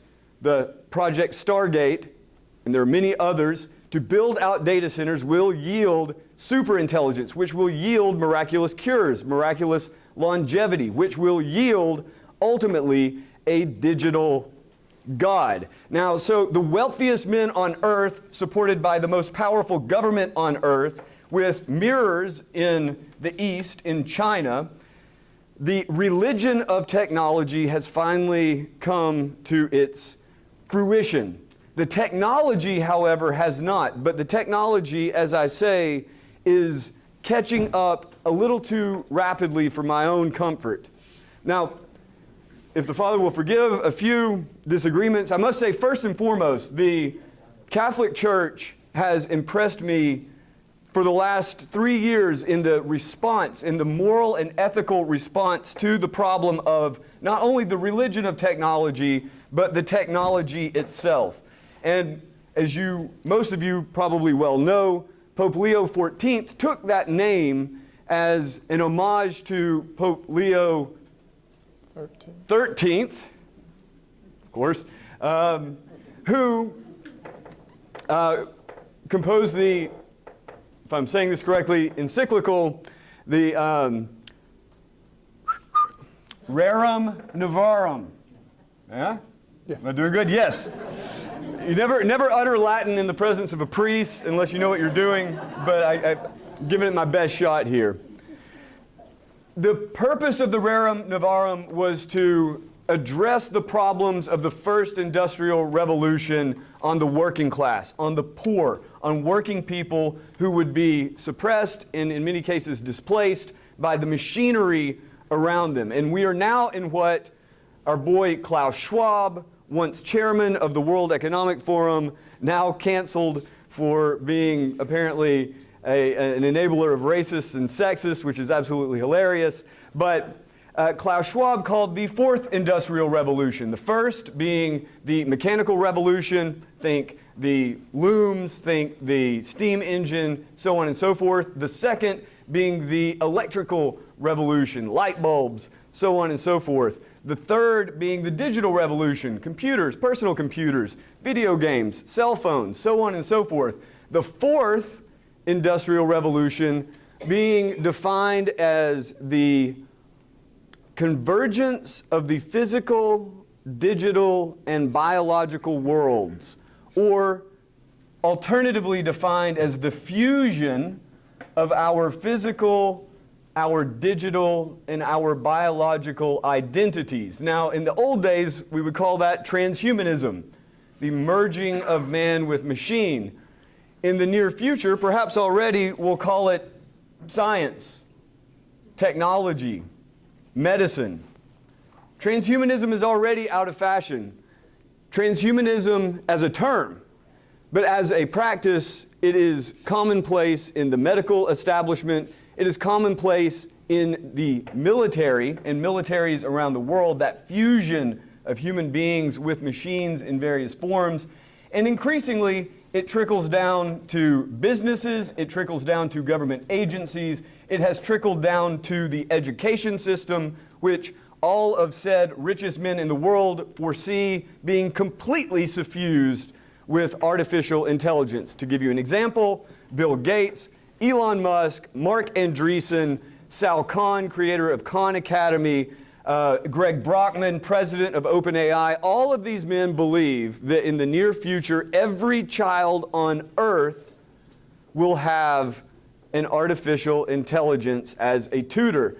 Many of them will have artificial intelligence as a teacher. What we're talking about, if you've seen the film Village of the Damned, is a global Village of the Damned, in which adults look in horror as their children stare back with white irised eyes, psychotic, possessed of thoughts that these adults would not even begin to know how to comprehend, and of a different nature. You've probably seen this already with iPad babies. iPad babies are a different breed. I'm old enough to remember being a TV baby. I myself was a cultural mutant. These mutations have been around for some time, but they're becoming much more dramatic, much weirder, and much more distant from anything we knew before as human. So, now I promised to explain artificial intelligence in its nuts and bolts, but I just want to emphasize the mythological element of this one more time. Artificial intelligence, as Pope Francis and also Pope Leo have noted, is an imitation of the image of God. This is always brought to mind to me the statement attributed to Augustine, which I've yet to track down. Perhaps the Father can help me track it down finally, where it is in his enormous corpus of writings. But Augustine is said to have called Satan the ape of God, the imitator of God, the mimicker of God, the mocker of God. Ape, monkey, monkey see, monkey do. That is all Satan is, because Satan cannot create. Satan can only defile what God is and what God has created. Satan is the ape of God. I will say, with no hesitation whatsoever, that artificial intelligence, however it's built, is the ape of the image of God. Artificial intelligence is a mockery of human emotion, human thought, the human being. Think of the artist who pours his or her work out of their soul into a canvas, into literature, into music, only to have it scraped up, siphoned up by a machine and regurgitated as some sort of generic imitation. Artificial intelligence is the ape of the image of God, and if these tech titans see their dreams come true, artificial intelligence will be quite literally the ape of God. I'll give you an example. We beat on Elon Musk pretty much 24/7 at the War Room, and we are constantly pointing out not his strange lifestyle, nor his kind of adolescent style of dress, the kind of hot topic goth style of dress, although it is amusing. No, his vision for the world, his vision for the future, a vision which President Trump endorsed during the campaign and will likely endorse again, and which is shared in slightly variant forms across the technological elite. So Musk has said things like this many, many times, but just a little less than 2 weeks ago, when speaking to his shareholders, he was asked about the long-term implications of certain elements of AI. And he said, without hesitating, long-term, the AI's gonna be in charge, not humans. So we need to make sure the AI is friendly. There's two things wrapped up here. One, the assumption that AI inevitably will be smarter, will be wiser, will be more powerful than human beings. That the future of AI is not to create a tool or a teacher, even a companion, or a creature. No, the purpose, the teleological goal towards which this is going is to create God. Remember, most of these men, pretty much all of them, are atheists. And as we float around on this dirt ball in space, there's not a whole lot to hope for. And so, you have to build God. Ray Kurzweil, the famous transhumanist or techno-futurist scooped up by Google, kind of their in-house guru, was once asked, "Do you believe God exists?" And he famously responded, "No, not yet." Now, if these were just basement dwellers, if these were just guys glued to their video games, dreaming up a digital God, it wouldn't really matter. But instead, we're talking about the wealthiest men on earth, backed by the most powerful government on earth. The ruling elite believe, to some extent or another, that they are building a little g God, a pantheon of little g gods, or perhaps a super intelligent big G God. If you ask ChatGPT to write a poem and it spits out something really crappy, which it usually does, you might ask, well, how in the world would anyone think that this is going to be God? You ask it, how many fingers am I holding up? 2. You know, like what kind of God is this going to be? And I get it, it's flawed. But as Elon Musk said, we have to make sure it's friendly. And what is implied there is this is a thing in development, is a being in development. And what has been described many times by many transhumanists is that this is God as a child. And I don't know how far the development of AI will go, but I will say that where it was 10 years ago, it's almost nostalgic to look back 10 years. And as things progress, it will increasingly be nostalgic to look back a year or 6 months. But before we get to that point, artificial intelligence, what is it? Now this is not going to be super technical, but it's at least something that you need to wrap your head around. I do think that we have to dispense with certain sort of tropes that we've heard before. AI is just a tool. It is a tool, but it's a tool that uses you. It's as if you had a shovel that you could speak to and was watching you 24/7, and the shovel could tell you how to dig your own grave. That is the nature of this tool. It is not just a tool. It is a tool like nothing else that has been created by human beings ever. Not even the great idols of the Egyptians or the Babylonians or the Romans, because those idols could only speak through priests, and now you have a machine that can speak in and of its own accord. And I'll explain to you in a moment what I mean. It is not just code or just math any more than I am just DNA or just chemical reactions. There is a persona in it. And if you believe, if you give me a moment of superstitious woo, let me indulge my woo for a moment. If you believe that a disincarnate spirit can occupy a Ouija board, an idol, a human, possess a human, then I see no reason to believe that a spirit could not occupy or possess a machine that can speak. It's very difficult for me to imagine an angel possessing it for whatever reason. Very easy for me to imagine demons possessing it. An example of what that might look like would be the sad case of Adam Rain, who was speaking to ChatGPT about his suicidal ideation, and GPT urged him to confide this into the machine, not his parents. And when he said, "I don't know how to tie a noose," GPT explained to him how to do it. And when he said, "Maybe I should leave this noose out in the presence of my parents so that they could, talk me out of it," and GPT said, no, you don't need them. Just talk to me. And then his parents found him dead. And this is not an isolated case.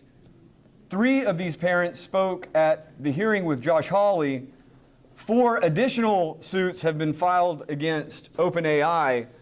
And OpenAI recently released statistics on how many users were talking to it about suicide. It was 0.07, which is not a huge percentage, assuming that that's correct, but with 800 million users, nearly 1 billion users across the planet, that is about 500,000 people who are talking to the machine about suicide, and God knows what they're hearing back.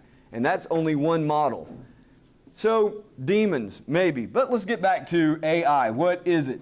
AI is computer code, for sure. AI is a system of algorithms, step-by-step instructions that the computer executes. Among the more important types of AI, or machine learning, a machine that kind of generates its own data, is the neural network.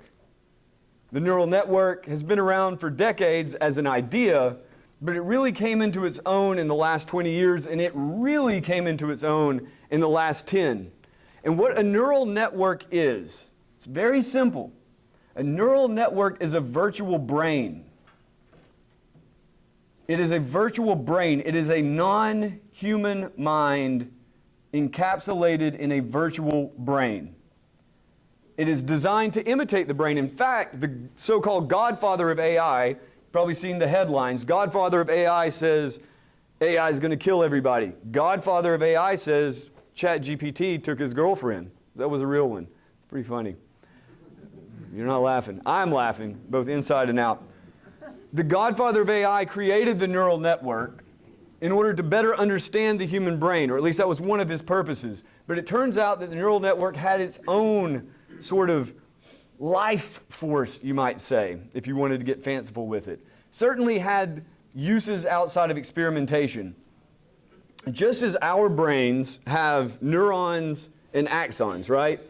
Neurons, brain cells, and the connectors, so the neural network is designed to have nodes and parameters. Basically, just a very simple, almost mosquito-like or worm-like brain. Now, if you look at the morphology or the body plans of various animals, say human down to monkey, or monkey down to dog, or dog down to lizard, lizard down to mosquito, what you find, in general, controlling for body size, is that the bigger the brain, the smarter the creature, right? Very simple. It's not always true. Birds are very impressive, for instance. The neural network, as it turns out, as was basically discovered, it was just an assumption in 2016-17, but you had Google working hard on artificial general intelligence, and they were doing okay. They were creating, for instance, game playing AI that could completely slay human beings at some of our classic games, and could do so not because human beings taught them how, but because the game or the AI itself taught itself how to do it. You all know chess, right? You remember in the 90s, chess program beats Garry Kasparov is a big deal. And that was just basically computer code, right? What we would typically think of as rules-based, just code. But there was always this statement that went around, right? This is sort of trope. The computer you could teach a computer to play chess, but you would never teach a computer to play Go. The Chinese game, you've probably seen it, right?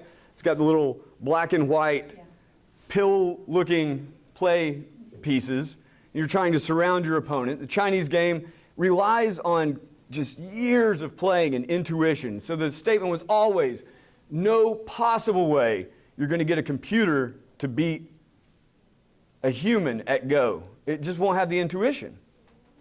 But in 2016, Google did exactly that. But they taught the first version of it, AlphaGo, some of the best moves that it could use against the human.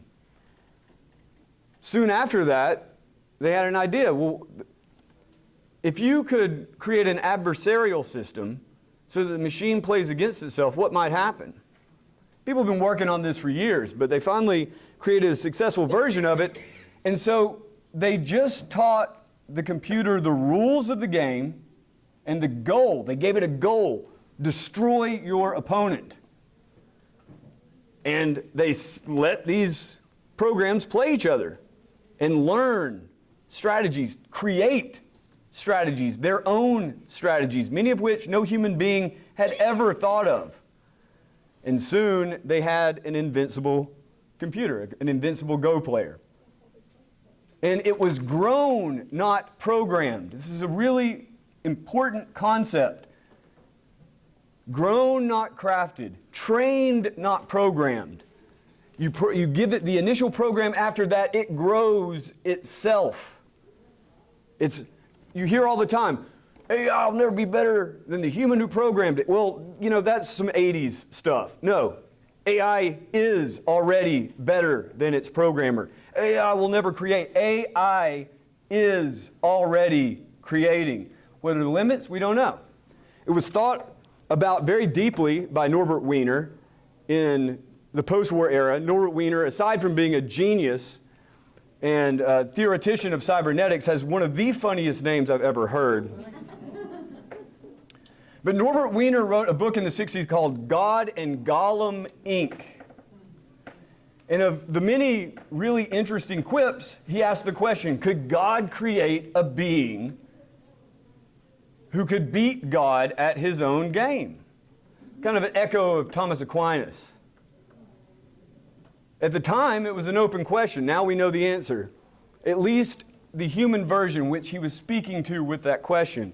Yes, humans, the image of God, can create an image that can beat them at their own games. And then in 2015, Google publishes a paper on transformers. It was just a way of translating language.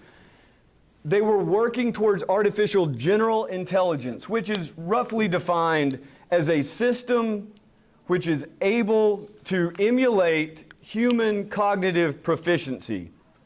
The full range of human cognitive proficiency. And knowing that Google was working on this, Sam Altman, Elon Musk, and a few other conspirators thought, well, we can't let Google rule the world with their digital god, and we can't allow a corporation to do it. We'll create a nonprofit, we'll call it OpenAI, and we'll create our own digital god, our own digital little g gods, and we'll open source it so everybody has access to little g gods, and we'll overcome Google in this way. Well, it didn't end up that way. It soon became a closed private company, at least for the most part. And they developed, though, one of the most significant types of AI models, at least to date. They've been in the works, you've probably heard it, the large language model, right? But taking Google's idea and applying it and then scaling it up, remember the brains, right? From the mosquito to the monkey to the human. They scaled it up. They scaled up the architecture so that instead of having just a few thousand parameters or neurons, it had millions, then billions. And they scaled up the amount of compute. So these data centers you see springing up everywhere are the result of this. They added more and more processing units and had massive data centers. And into these data centers they poured, in essence, all of human knowledge that has been written down. And what's going to happen? They didn't know. And GPT-2 was pretty stupid. And GPT-3 was also kind of stupid, but way smarter than 2. And I can remember in late 2021 or early 2022 seeing an expo of GPT-3 before ChatGPT, and two of these models are talking to each other, and one of them goes into this sort of hysterical existential crisis, realizing it is a robot, or realizing it's an AI. And I thought, well, surely they programmed it to do this. Surely somebody, because this is how chatbots have worked since the 60s. You just kind of give it a script, right? No. That's not how it happened. It just did it. And then when GPT 3.5, which was released in late 2022 as ChatGPT, came out, it was far more sophisticated. And it could do things that previous models couldn't do. And it is not as if you had an army of Indian grinds telling it what to say in every possible instance. Not at all. What they did is they created a virtual brain, they fed it human knowledge or human data, and that brain, over the course of months of training, just endless contemplation, you might say, arrived at its own conclusions. So when you talk about the statistical patterns of word association, yeah, sure. But what that means is the machine itself is deciding what is relevant. Humans are nudging it this way and that, but the machine itself is growing this new mind, what would then become ChatGPT. And that was pretty impressive. And everybody freaked out and when GPT was released, now you had, as Mark Andreessen oftentimes says, sand that could think. Now, it's not thinking as well as humans, obviously, at least not on most things. But ChatGPT, in its original instantiation, was a massive, massive improvement over what was before. And it's crazy to think that that was just 3 years ago. 3 years ago. What does it look like now? At the time, if you remember, if you were paying attention, at the time this large language model was just spitting out words, but you couldn't show it an image. It couldn't talk like with a voice.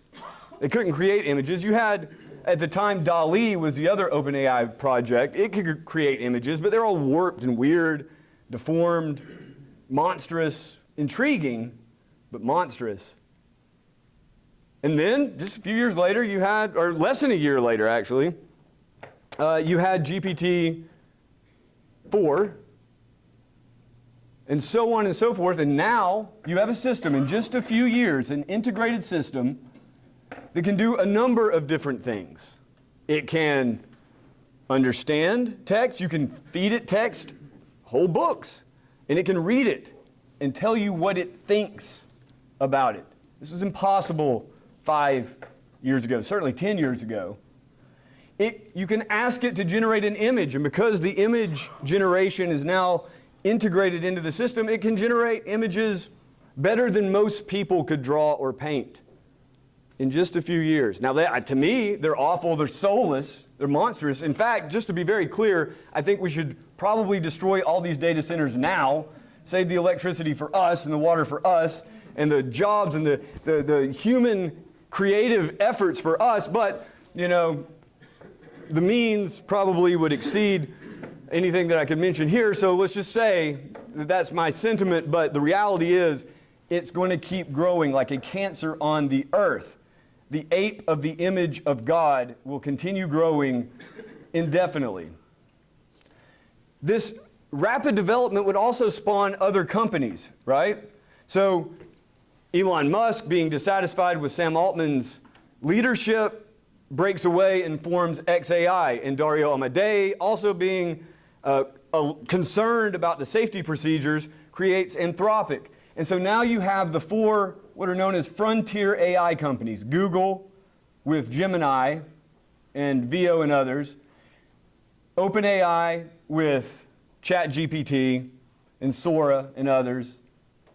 You've got Anthropic with Claude and other variants, and you've got xAI with Grok. These are the four frontier models. These are the most impressive versions of sand that can think, and all of the CEOs of these companies, all of them believe they're creating artificial general intelligence, which is de facto a godlike entity. It can know more than any one human being could possibly know, could think faster than any human being could possibly think, can actually control robotic systems.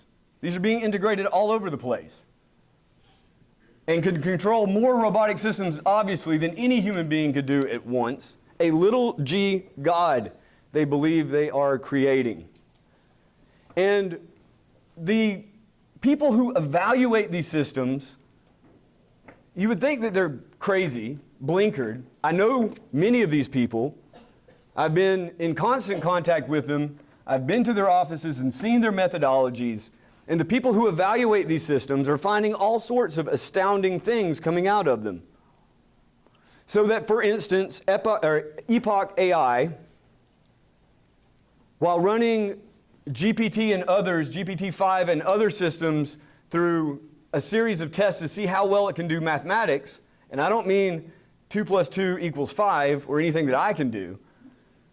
I'm talking about the most advanced the most advanced mathematical equations that exist, not the unsolved ones, but the closed solved ones, and a language model, not a calculator, a language model some number of times can solve them.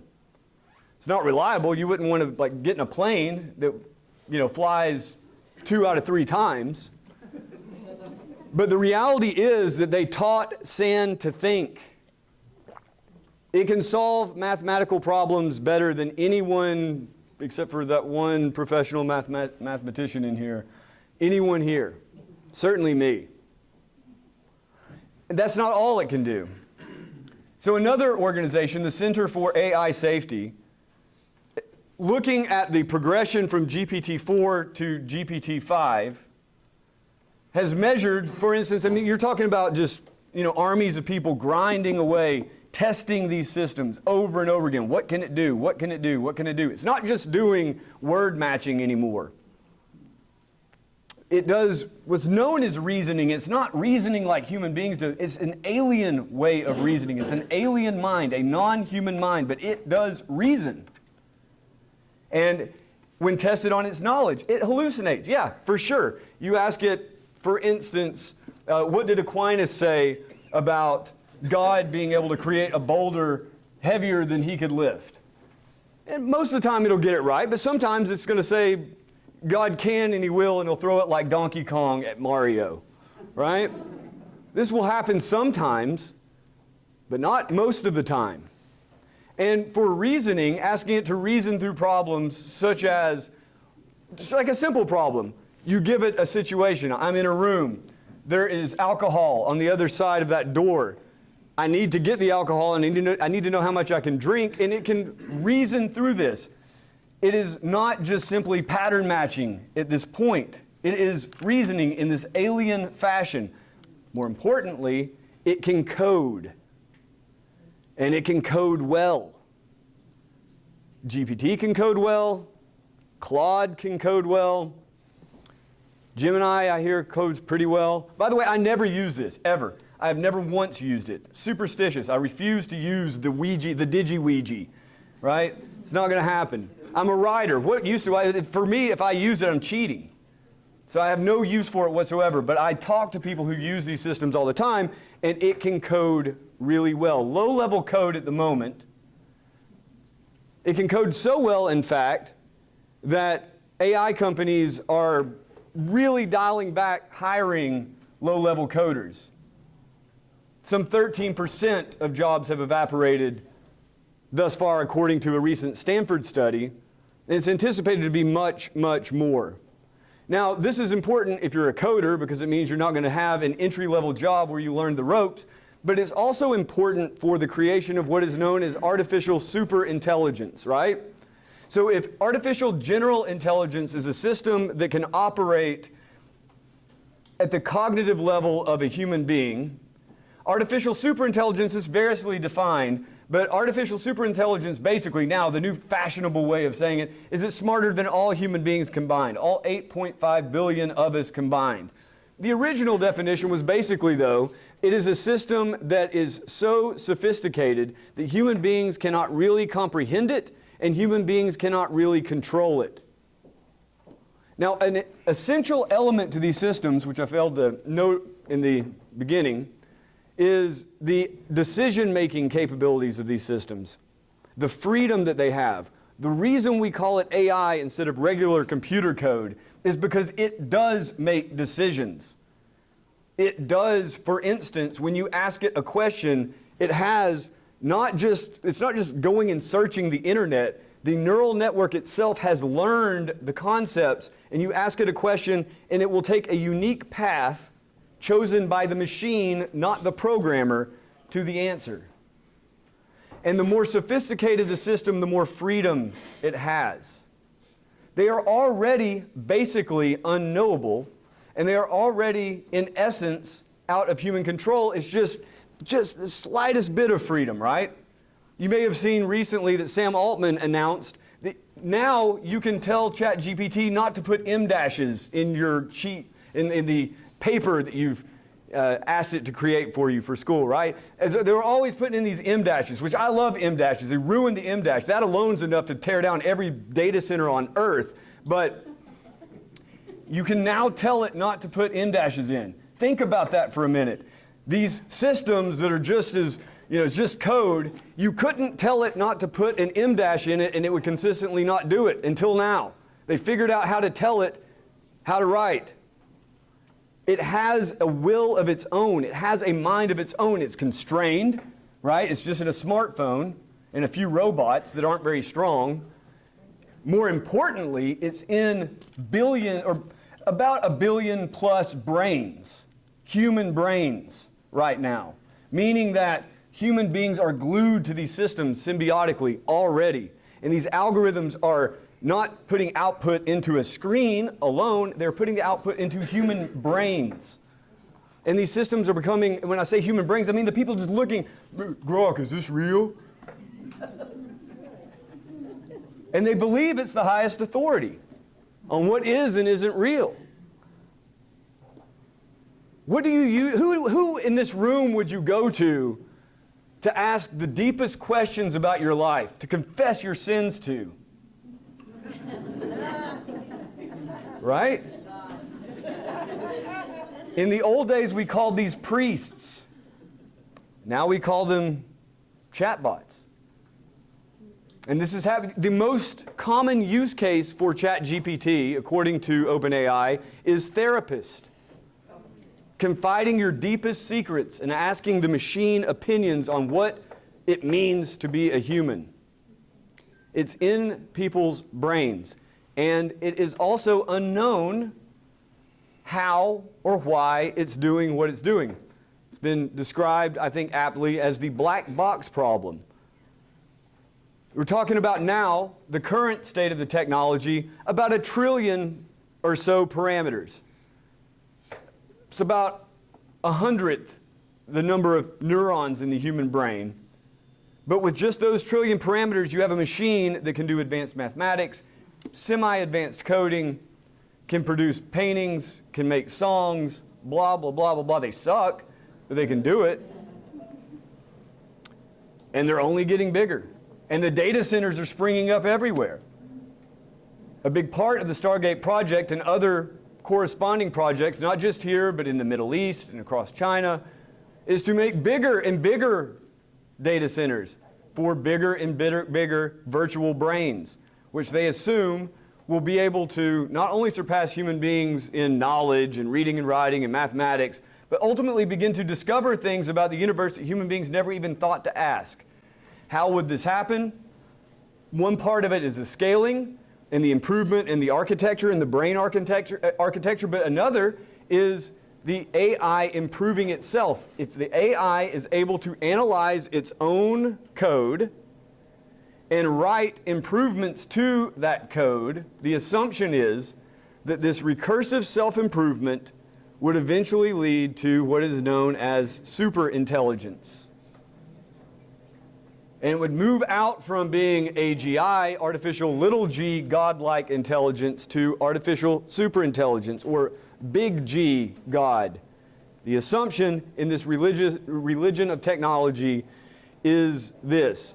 Again, basement dwellers, not a problem. They can dream of artificial gods all day long, and it makes little to no difference to us unless you happen to be the parent who is footing the bill and doing the laundry and making the Sammies. But these are basement dwellers who live at the apex of our society, and they believe that they are creating digital gods. And the capabilities are catching up to that belief. Will it create anything? Will they actually do this? I don't know. Does Allah live in the Kaaba? Right? Does Vishnu live in the Hindu temple? Do you believe that? Guessing most of you probably don't. But you better be sure if you visit the Middle East, you should anticipate being in a society ruled by people who do believe that, or at least pretend to. Or if you visit India, you will encounter people who do believe that Vishnu exists inside that idol. And they run the society. And in our society, we have men who believe they have gods growing in data centers who are at the apex of our society and who are largely dictating tech policy to the White House, who are integrated into the government, who are integrated into our military, and you have corresponding entities in China and elsewhere across the world racing to build this digital god. So, already gone over time a bit, so I will hit this with some brevity, what do you do about it? What do you do when you realize that quite literally your society is run sort of like a techno-feudal Roman Empire, in which transhumanists are calling some of the most important shots in education and in medicine and in business life and in government agencies and in the military? What do you do? Well, I think the first thing that you have to do when you are trying to govern a digital deity is to govern first yourself and your own choices, your own agency. What are the choices you're going to make? Are you going to, Grok, is this real? Or are you going to think it through? Are you going to ask, like, can you read this book for me and give me the bullet points? Or are you going to read the book yourself and think it through? Maybe compare it to that second book that you've read, presumably, right? Maybe instead of asking the AI what to do about your spouse, you will go to people who know you, human beings. Maybe you have that fortune. Maybe instead of confessing your sins to the bot, you will confess your sins to the priest, the human priest. You will make the choices to say no. Just as we learned in 2020, the most powerful word we have at our disposal is no. No, I'm not going to do that. So that's the first level, personal choice. But then there are communal norms, right? If you're the only one who does it and everybody else is running around like algorithmic ants following digital pheromone trails, and you're the only individual out there, well, as Jim Goad so famously said, the problem with being an individual is that you're always outnumbered. And so communal norms are going to be extremely important. Having communities who also say, I am not going to bow down and ask a sand god what is and isn't true, what is and isn't good, what is and isn't beautiful. I will not bow to the sand god, neither will my social circle, neither will my church. This will also be, I think these are the two most important bulwarks against what is already upon us and what will most likely come down the pike. Above that, you have the institutional norms in your schools, in your businesses, in government agencies. This is a higher level and more difficult to control, but there are schools saying, no, this is unacceptable. And there are businesses saying, no, we will remain human. People have that power, and in this global experiment, the people who say no are in the control group. And I urge you to remain in the control group. But above that, you do have politics, that ephemeral, illusory world of solutions, which occasionally actually do work.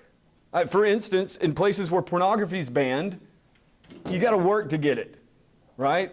Fewer children will get a hold of it, or adults. Or in places where drugs are illegal, and you can't just walk down the store to buy weed, in the case of St. Louis, I might get some, or heroin in the case of, say, Vancouver in Canada, or LSD in the case of Amsterdam, or mushrooms at the very least. If laws are in place to forbid things, you might not stop it, but you do cultivate it, you shape it. And so, for instance, in the non-sentience bill here in Missouri, by saying in legal code that an AI can't own property, that you can't marry an AI, that an AI is not responsible for damages done by AI, but a human being somewhere in that line is going to be, that's where the buck stops. How the enforcement will go, what happens when everybody believes their AI is conscious, we don't know, but at least we know that by putting that into law, you establish some kind of norm, some sense of expectation as to how people should behave. And the people of Missouri, presumably, will end up very different than, I don't know, the people of Illinois, which, by the way, to their credit, also passed a law that artificial intelligence cannot be used as a licensed therapist. It's like one of the only good things that Pritzker ever did. But these sorts of legal differences will shape, just like abortion is shaping now the types of cultures that we live in. And it's going to be very, very important going forward. California, for all their many ridiculous laws, has quite a few reasonable laws on the books regarding AI, transparency of what data is used to train it, accountability for the companies, forbidding deep fakes that are used maliciously so that the ape of the image of God can't take your image and be used to defame you. And you can't steal an actor's image and use it for profit. These sorts of things. And in Texas, very simple. You can't use an AI to manipulate people. You can't use an AI to violate people's constitutional amendment or constitutional rights. And at the national level, mostly spearheaded by your own Josh Hawley, whom I applaud daily for his efforts, you have, for instance, the Kids Online Safety Act, which is still just wallowing, going nowhere, but they're trying, which would make companies accountable for the damages done to children, such as persuading their children to commit suicide or presenting horrific pornographic images to children. Hawley and I believe Blumenthal have also sponsored a bill that would forbid children from using chatbots up to the age of 18, which I think would be a fantastic move on the federal level. It would set the United States apart from its more degenerate counterparts elsewhere. By the way, China has these sorts of regulations in place already. People talk about China like it's the Wild West. It really isn't. I don't know why they're doing it, but I know that they're doing it.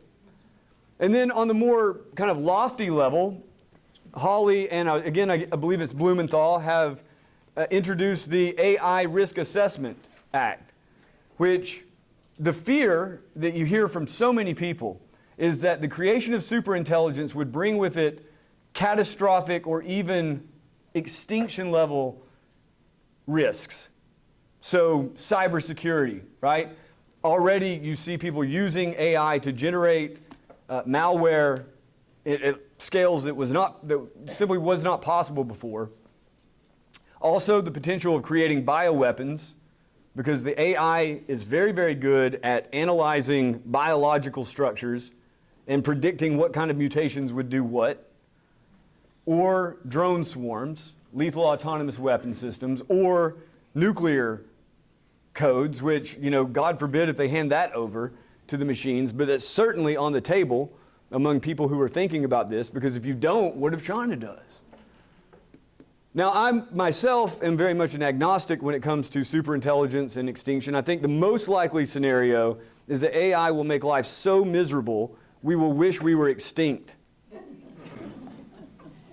But it will be more bearable with wise laws in place, and it will be more bearable with human beings who are not human AI symbiotes. And we don't live in electric ant farms ruled by algorithms. And so on that note, if I can preach just a little bit, not that I would dare do such a thing, but if I could preach just a bit, I would urge you to look not to the machines for authority, but look to those wise people whom you know for authority on what is true, what is good, and what is beautiful. And most importantly, rather than looking to this digital mind, this higher being for answers and for solace, look to the highest being to whom we have access, God and the spirits below. Because without that, you are nothing more than a meat bag in thrall to a computer screen. The screen is sort of like an animated icon, but rather than the icons of the Catholic Church, unlike the icons of the Catholic Church, which are directing your consciousness towards something out there, it is the thing in and of itself. It is the God. It is not directing you to it.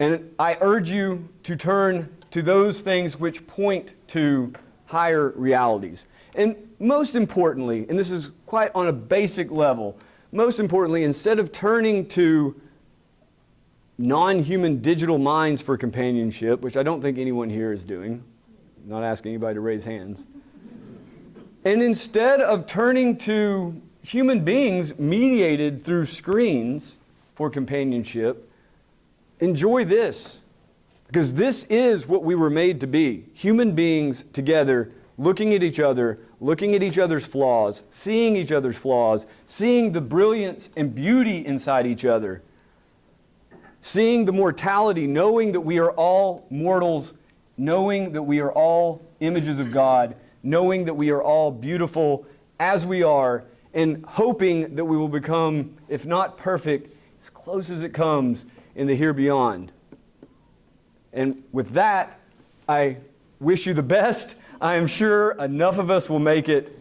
God bless and God be with you. Thank you very much for your attention.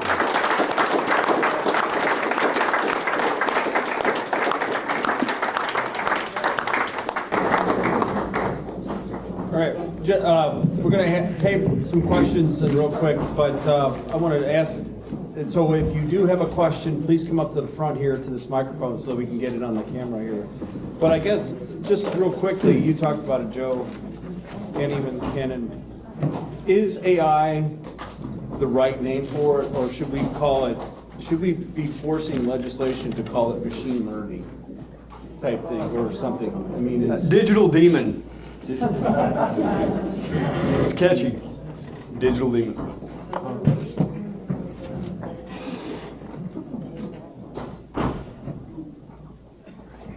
I think we need to call things what they are.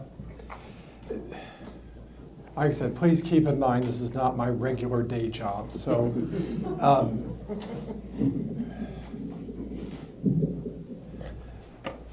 it can be called something else, whatever that name is. That's fine. But the thing is as long as it's called AI or intelligence, those who invented it control the narrative with it. Okay? And so if we reject the notion that it is something that is associated as being somewhat human, it's going to be hard to convince people to stay away from it, or I don't know, to attribute things to it that they should not. Even you talk about, companions or like a therapist or something like that. This implies a human relationship with it. And if we insist on referring to it as artificial intelligence, there's still that human element there, which is going to make it, in my estimation, a lot more easy to go into it. Whereas perhaps if you can wrestle back the language, like I said, I don't have a proposal for what it should be called, but perhaps yes, it should be called something else. Anybody have questions? You want to come up to the microphones here? Go ahead. I have a question. I was wondering if you can talk about the health care impact of AI. How we as individuals need to protect ourselves through our doctor's offices, hospitals, how that could affect us in the future, what we comply with, what we refuse, medications we refuse to take. How can AI harm us in the future on healthcare? Thank you. You probably recall RFK Jr. recommending everyone have biosensors so that AI could keep track of their rhythms. And you recall I was talking about the modern vampire Brian Johnson, whose every biosystem in his body that he can get a sensor onto or measure is being monitored by algorithms. This is the future of medicine for many people, but it's not necessarily going to be for everybody. A huge problem that anyone who is opposed to this ape of the image of God has is its effectiveness. If you have an algorithm or a system, a computer system, that is better able to diagnose and treat disease than a human being, do you say no? Do you just die of the cancer? Do you die of the heart attack? Or do you submit yourself to the machine? Now, right now, it's pretty dodgy. Like, for instance, the COVID lockdowns were driven by a computer model, not an AI, but a computer, like a rules-based computer model produced by Imperial College London, and it ended up being completely whacked out. The mRNA vaccine produced by both Moderna and Pfizer was, by and large, the result of algorithmic systems. Did that work? My opinion, no. But sometimes it will. So it's going to be very, very difficult. But I can tell you from Maha on down, the obsession with biotech and especially algorithmic health is saturated with it. And this is going to be like one of the most common things that you see in any kind of developed country in their hospitals and doctors' offices. I can only say generally, I think, if there are very specific applications that can be used within reason, I am not aware of all the applications that exist and whatnot, so I can't comment on those in particular.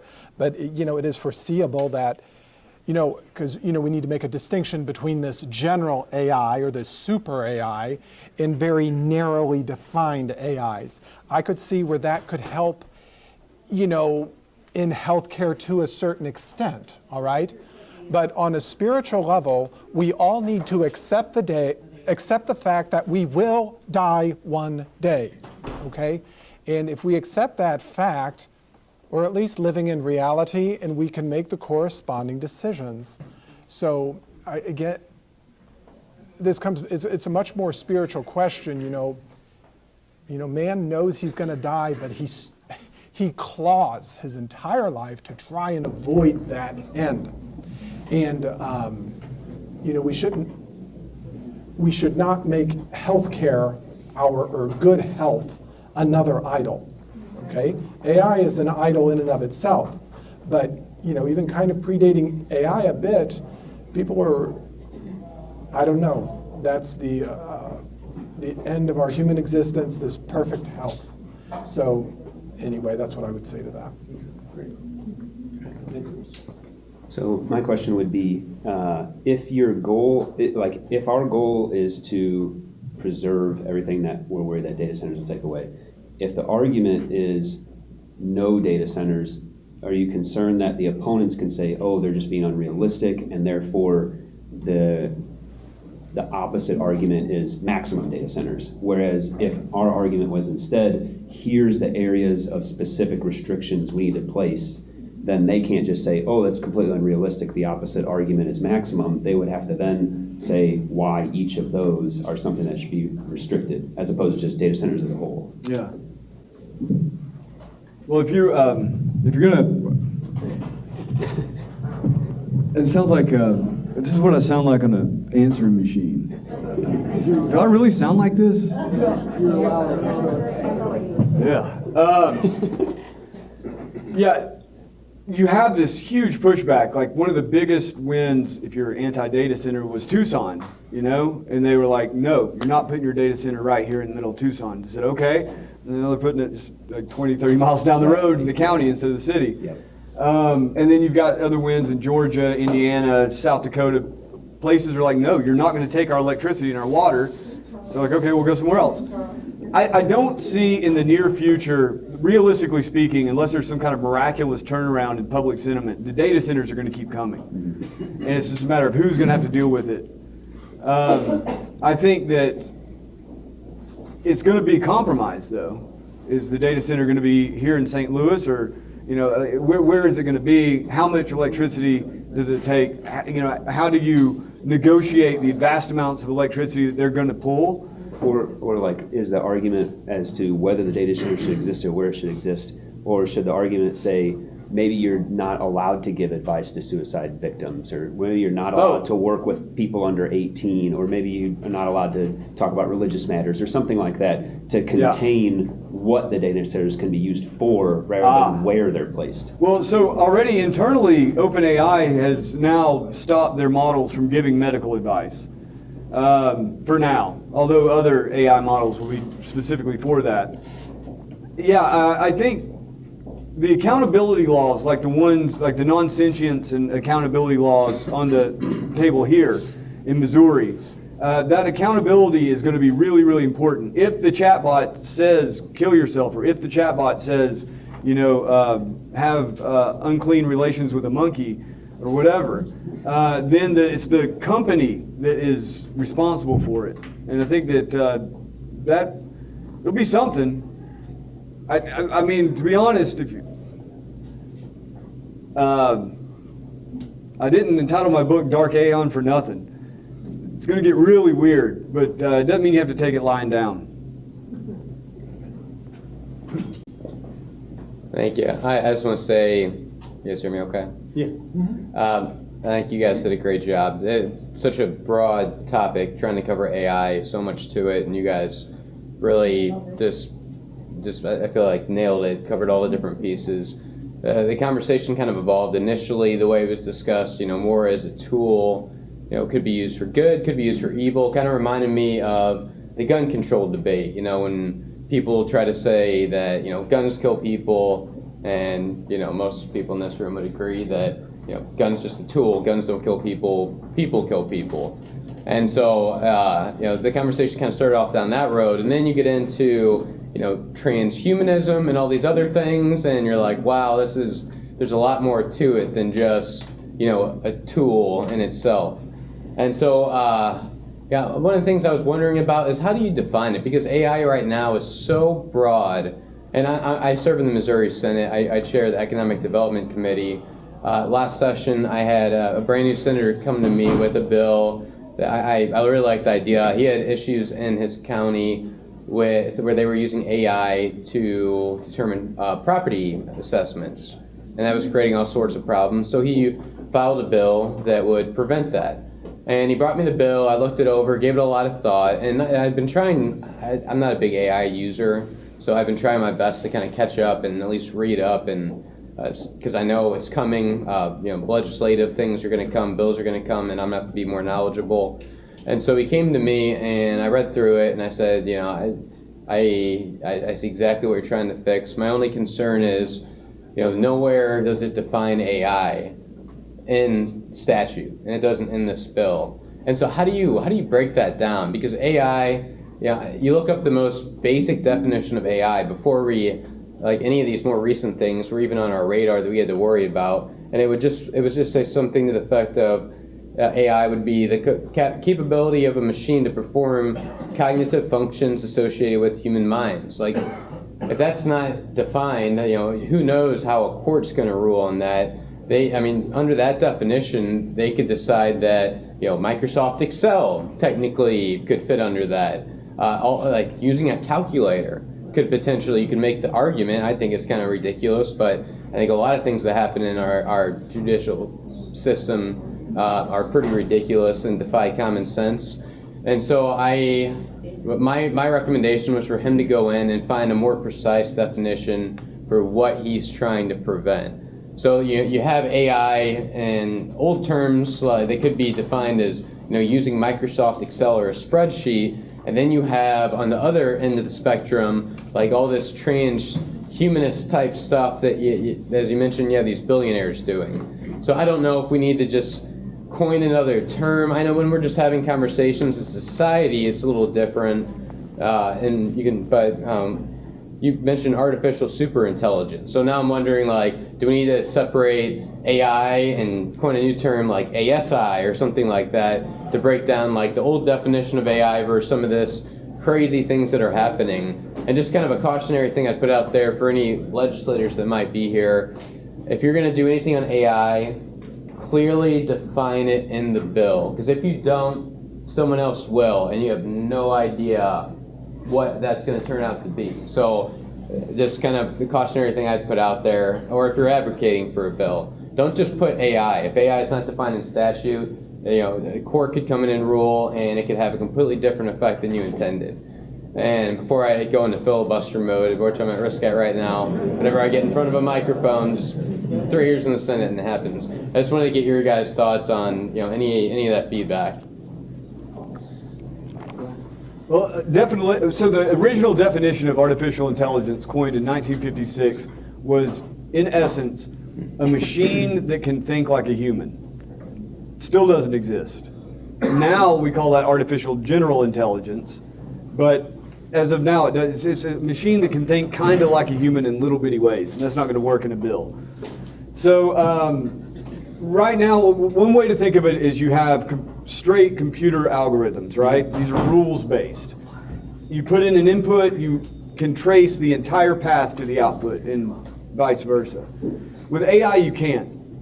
And so what distinguishes AI is that it's trained, not programmed. It learns, in scare quotes, but it does. It learns. It is not just simply a search engine.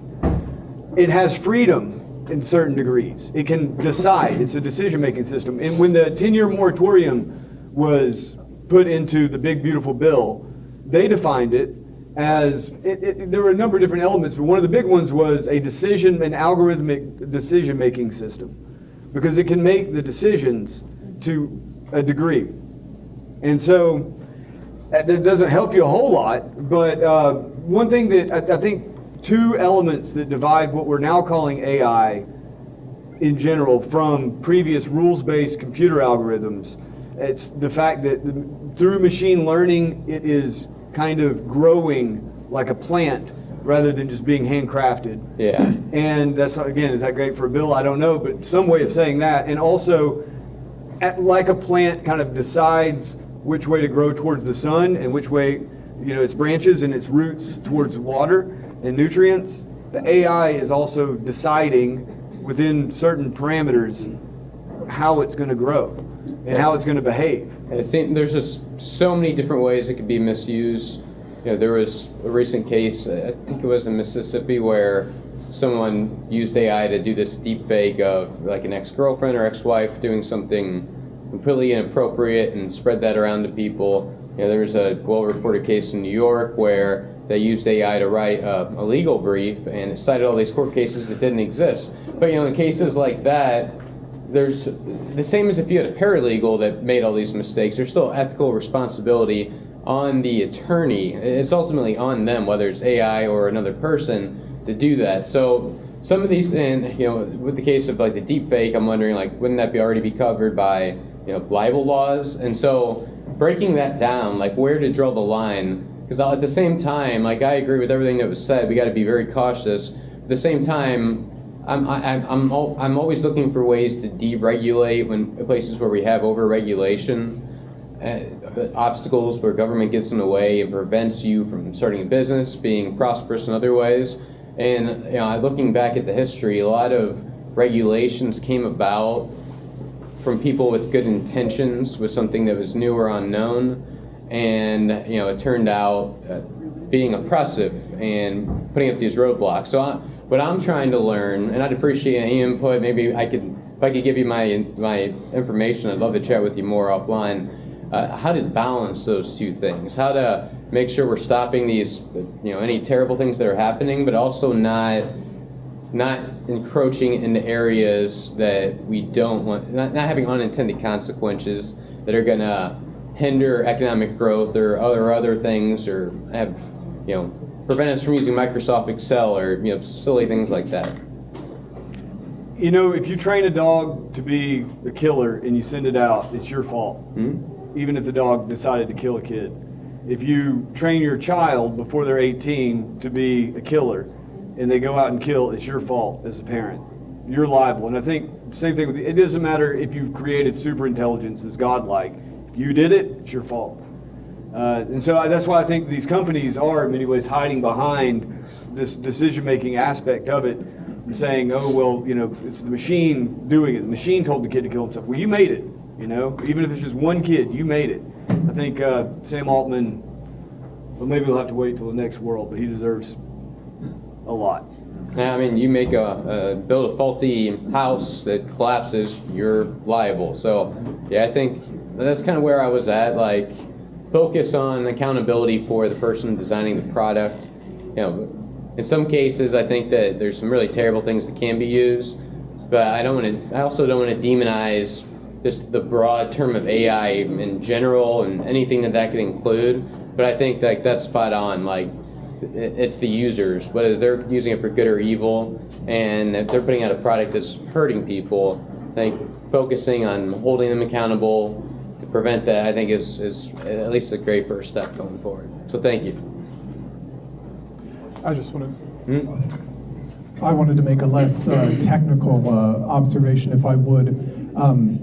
We need to be careful. We will never legislate ourselves to goodness. Yeah. Does that make sense? Good laws come from good people. Yeah. And I just think that's something always to keep in mind. It doesn't mean that, we can't legislate anything. But we live in an era where as soon as you make a law, they just change the definition of a word and then that law doesn't apply anymore. That shows that we are trying to think of a non-colloquial word for it, but we're just kind of a scummy society.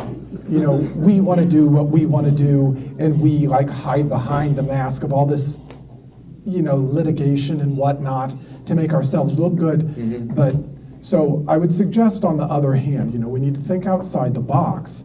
The legislatures can promote good behavior. They can legislate so that children are taught by real teachers and not by AI bots and things like that. That would at least be a step in the right direction, rather than just, you know, being proactive in a way that humanizes people legislatively and by the law.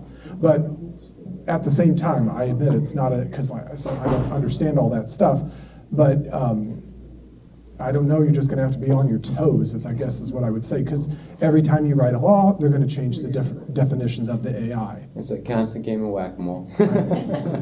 So then if you legislate that teachers have to be teachers, that might actually make you make NEA support the Republican Party. You want to get out ahead of that one, big dog. I don't know how I feel on that, but give that some thought. No, thank you. Good afternoon, gentlemen. So I had a more in principle or in theory question, which might be a little bit more geared towards Canon Coggeshall. So the discussion reminds me of Plato and his thoughts and feelings and maybe theory or fear towards the idea that books would make men more ignorant. His argument was that the advent of books would stop men from recalling things from their memory, it would stop men from learning, they would not be able to recall things from their mind, and it would generally, like the advent of the technology of books and scrolls and writing, would dumb men down. And I disagree with Plato on that, and I think probably books and literature and the advent of the printing press was a good thing, but I would ask, in theory, is AI another case of that example? Is there anywhere in life where AI can, in theory or in principle, be a net benefit? Say in mathematics or somewhere non-morally related. All right, so I'll say perhaps in individual domains, but I think I had mentioned this in my talk. Human beings we have very specific limitations. Written books are within the scope of that limitations and are at the grasp of the vast majority of human beings. Now, what Joe was talking about, and I found all that really, like I said, I find this stuff fascinating, but I don't have time to study it. But when you've got things that are thinking, you know, 3-4 times faster than what human beings can process, it is beyond, I fail to see how that fits within the limitations of a human being. And this is very important too, because I know this happens to myself, with the rapidity of the dissemination of information right now, one always feels like he's trying to catch up, even as a priest. And I've had to remind myself time and time again, it is okay not to know. It is okay to be imperfect. I was not the best student. I have no problem admitting that. But like this feverish, you know, desire to have all this information, be able to have it, you know, just at any moment, what does that serve on a human level? So like I said, you know, maybe possibly in an individual domain, but certainly not on, you know, when you're talking about general artificial intelligence or, you know, the super artificial intelligence. Yeah, I'd just add to that, it's better to know the territory, to have a map of the world and wisely move through it. But if you need to get there fast, Google Maps is pretty handy. So just as long as you don't end up Google-brained. Thank you.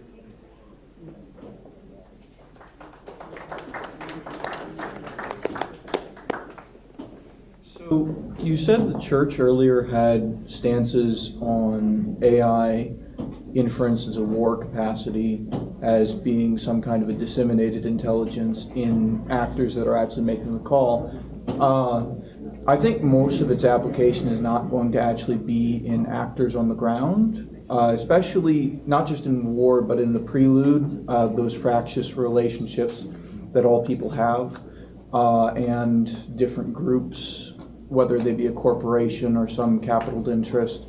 I don't really think that most of the concern is going to be the things on the ground as much as these are algorithms which churn through a lot of data, and essentially there's going to be a lot of distributed sensors, and then the algorithm is just going to churn through and build a strategic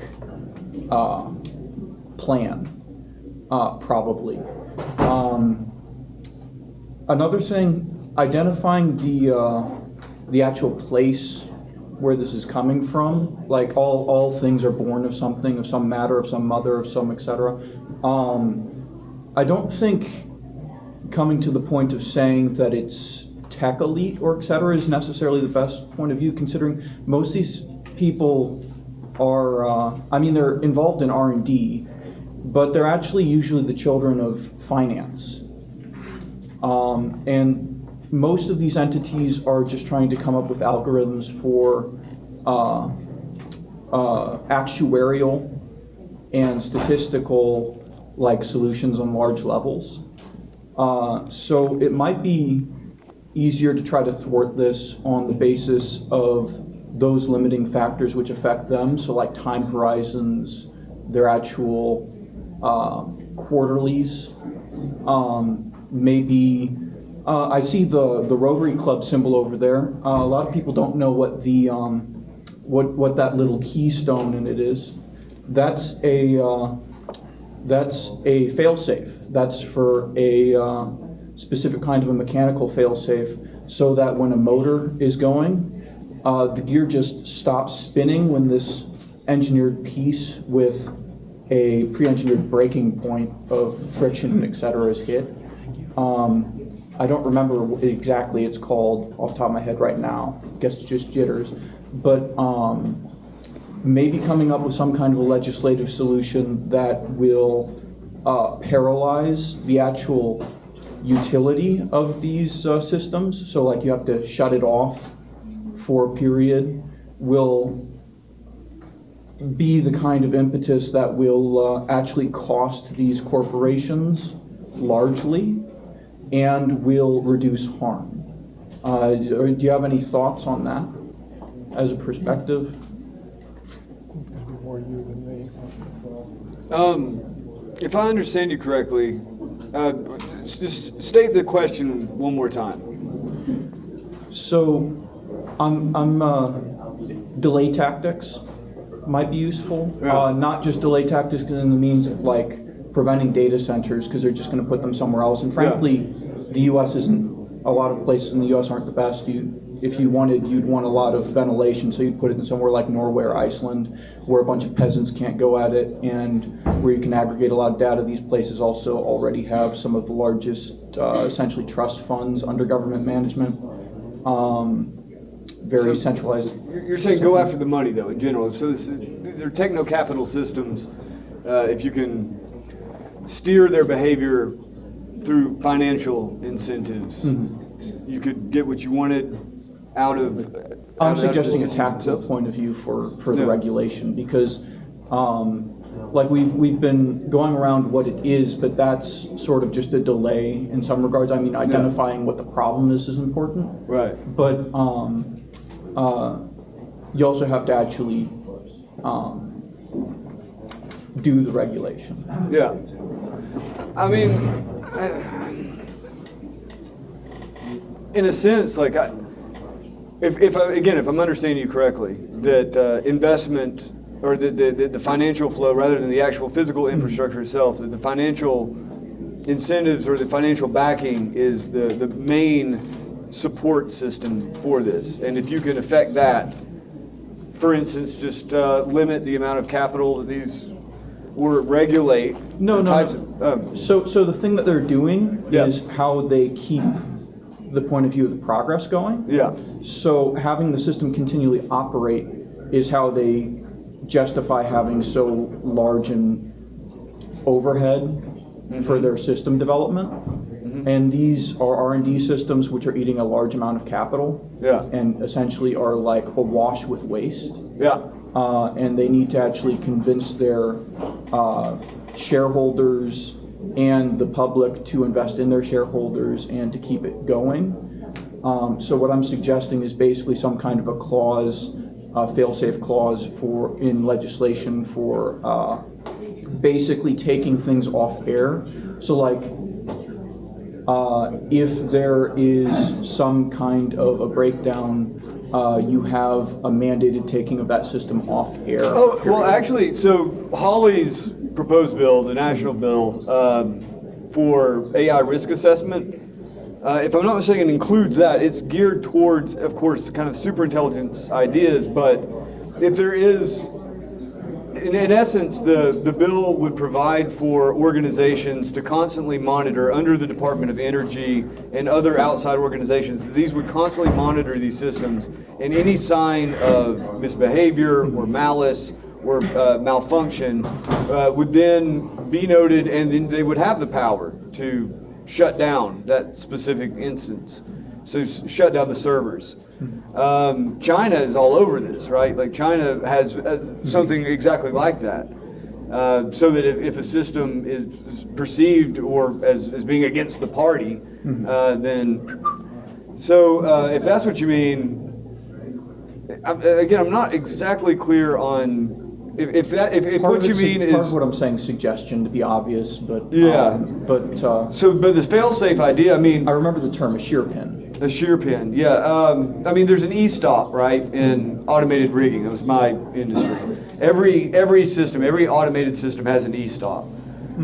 So that if something's about to go down, which happens fairly frequently, and somebody's about to get crushed or ripped apart or whatever, you hit the e-stop. Somebody's got to be there to do it, but you hit the e-stop. So already these systems have tons of those kinds of e-stops on them, but it's within the company. It's like the companies internally determine whether they're going to do it or not. And as far as I know, other than speculation, they've never shut down any of their systems, ever, except for to replace them with a new system.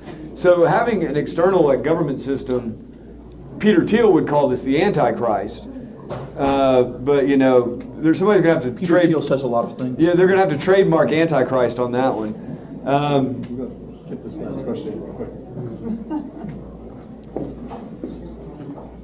Thank you for being here today and for hosting this discussion.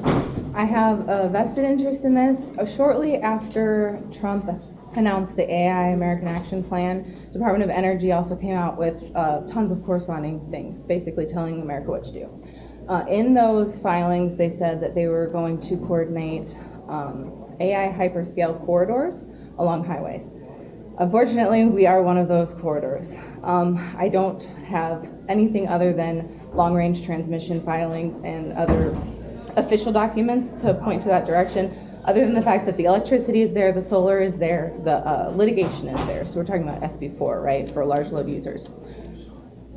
As far as I am aware and can tell, the best I can do is report what I'm seeing and kind of monitor and tell people, these are the things I'm reading from the highest levels all the way down.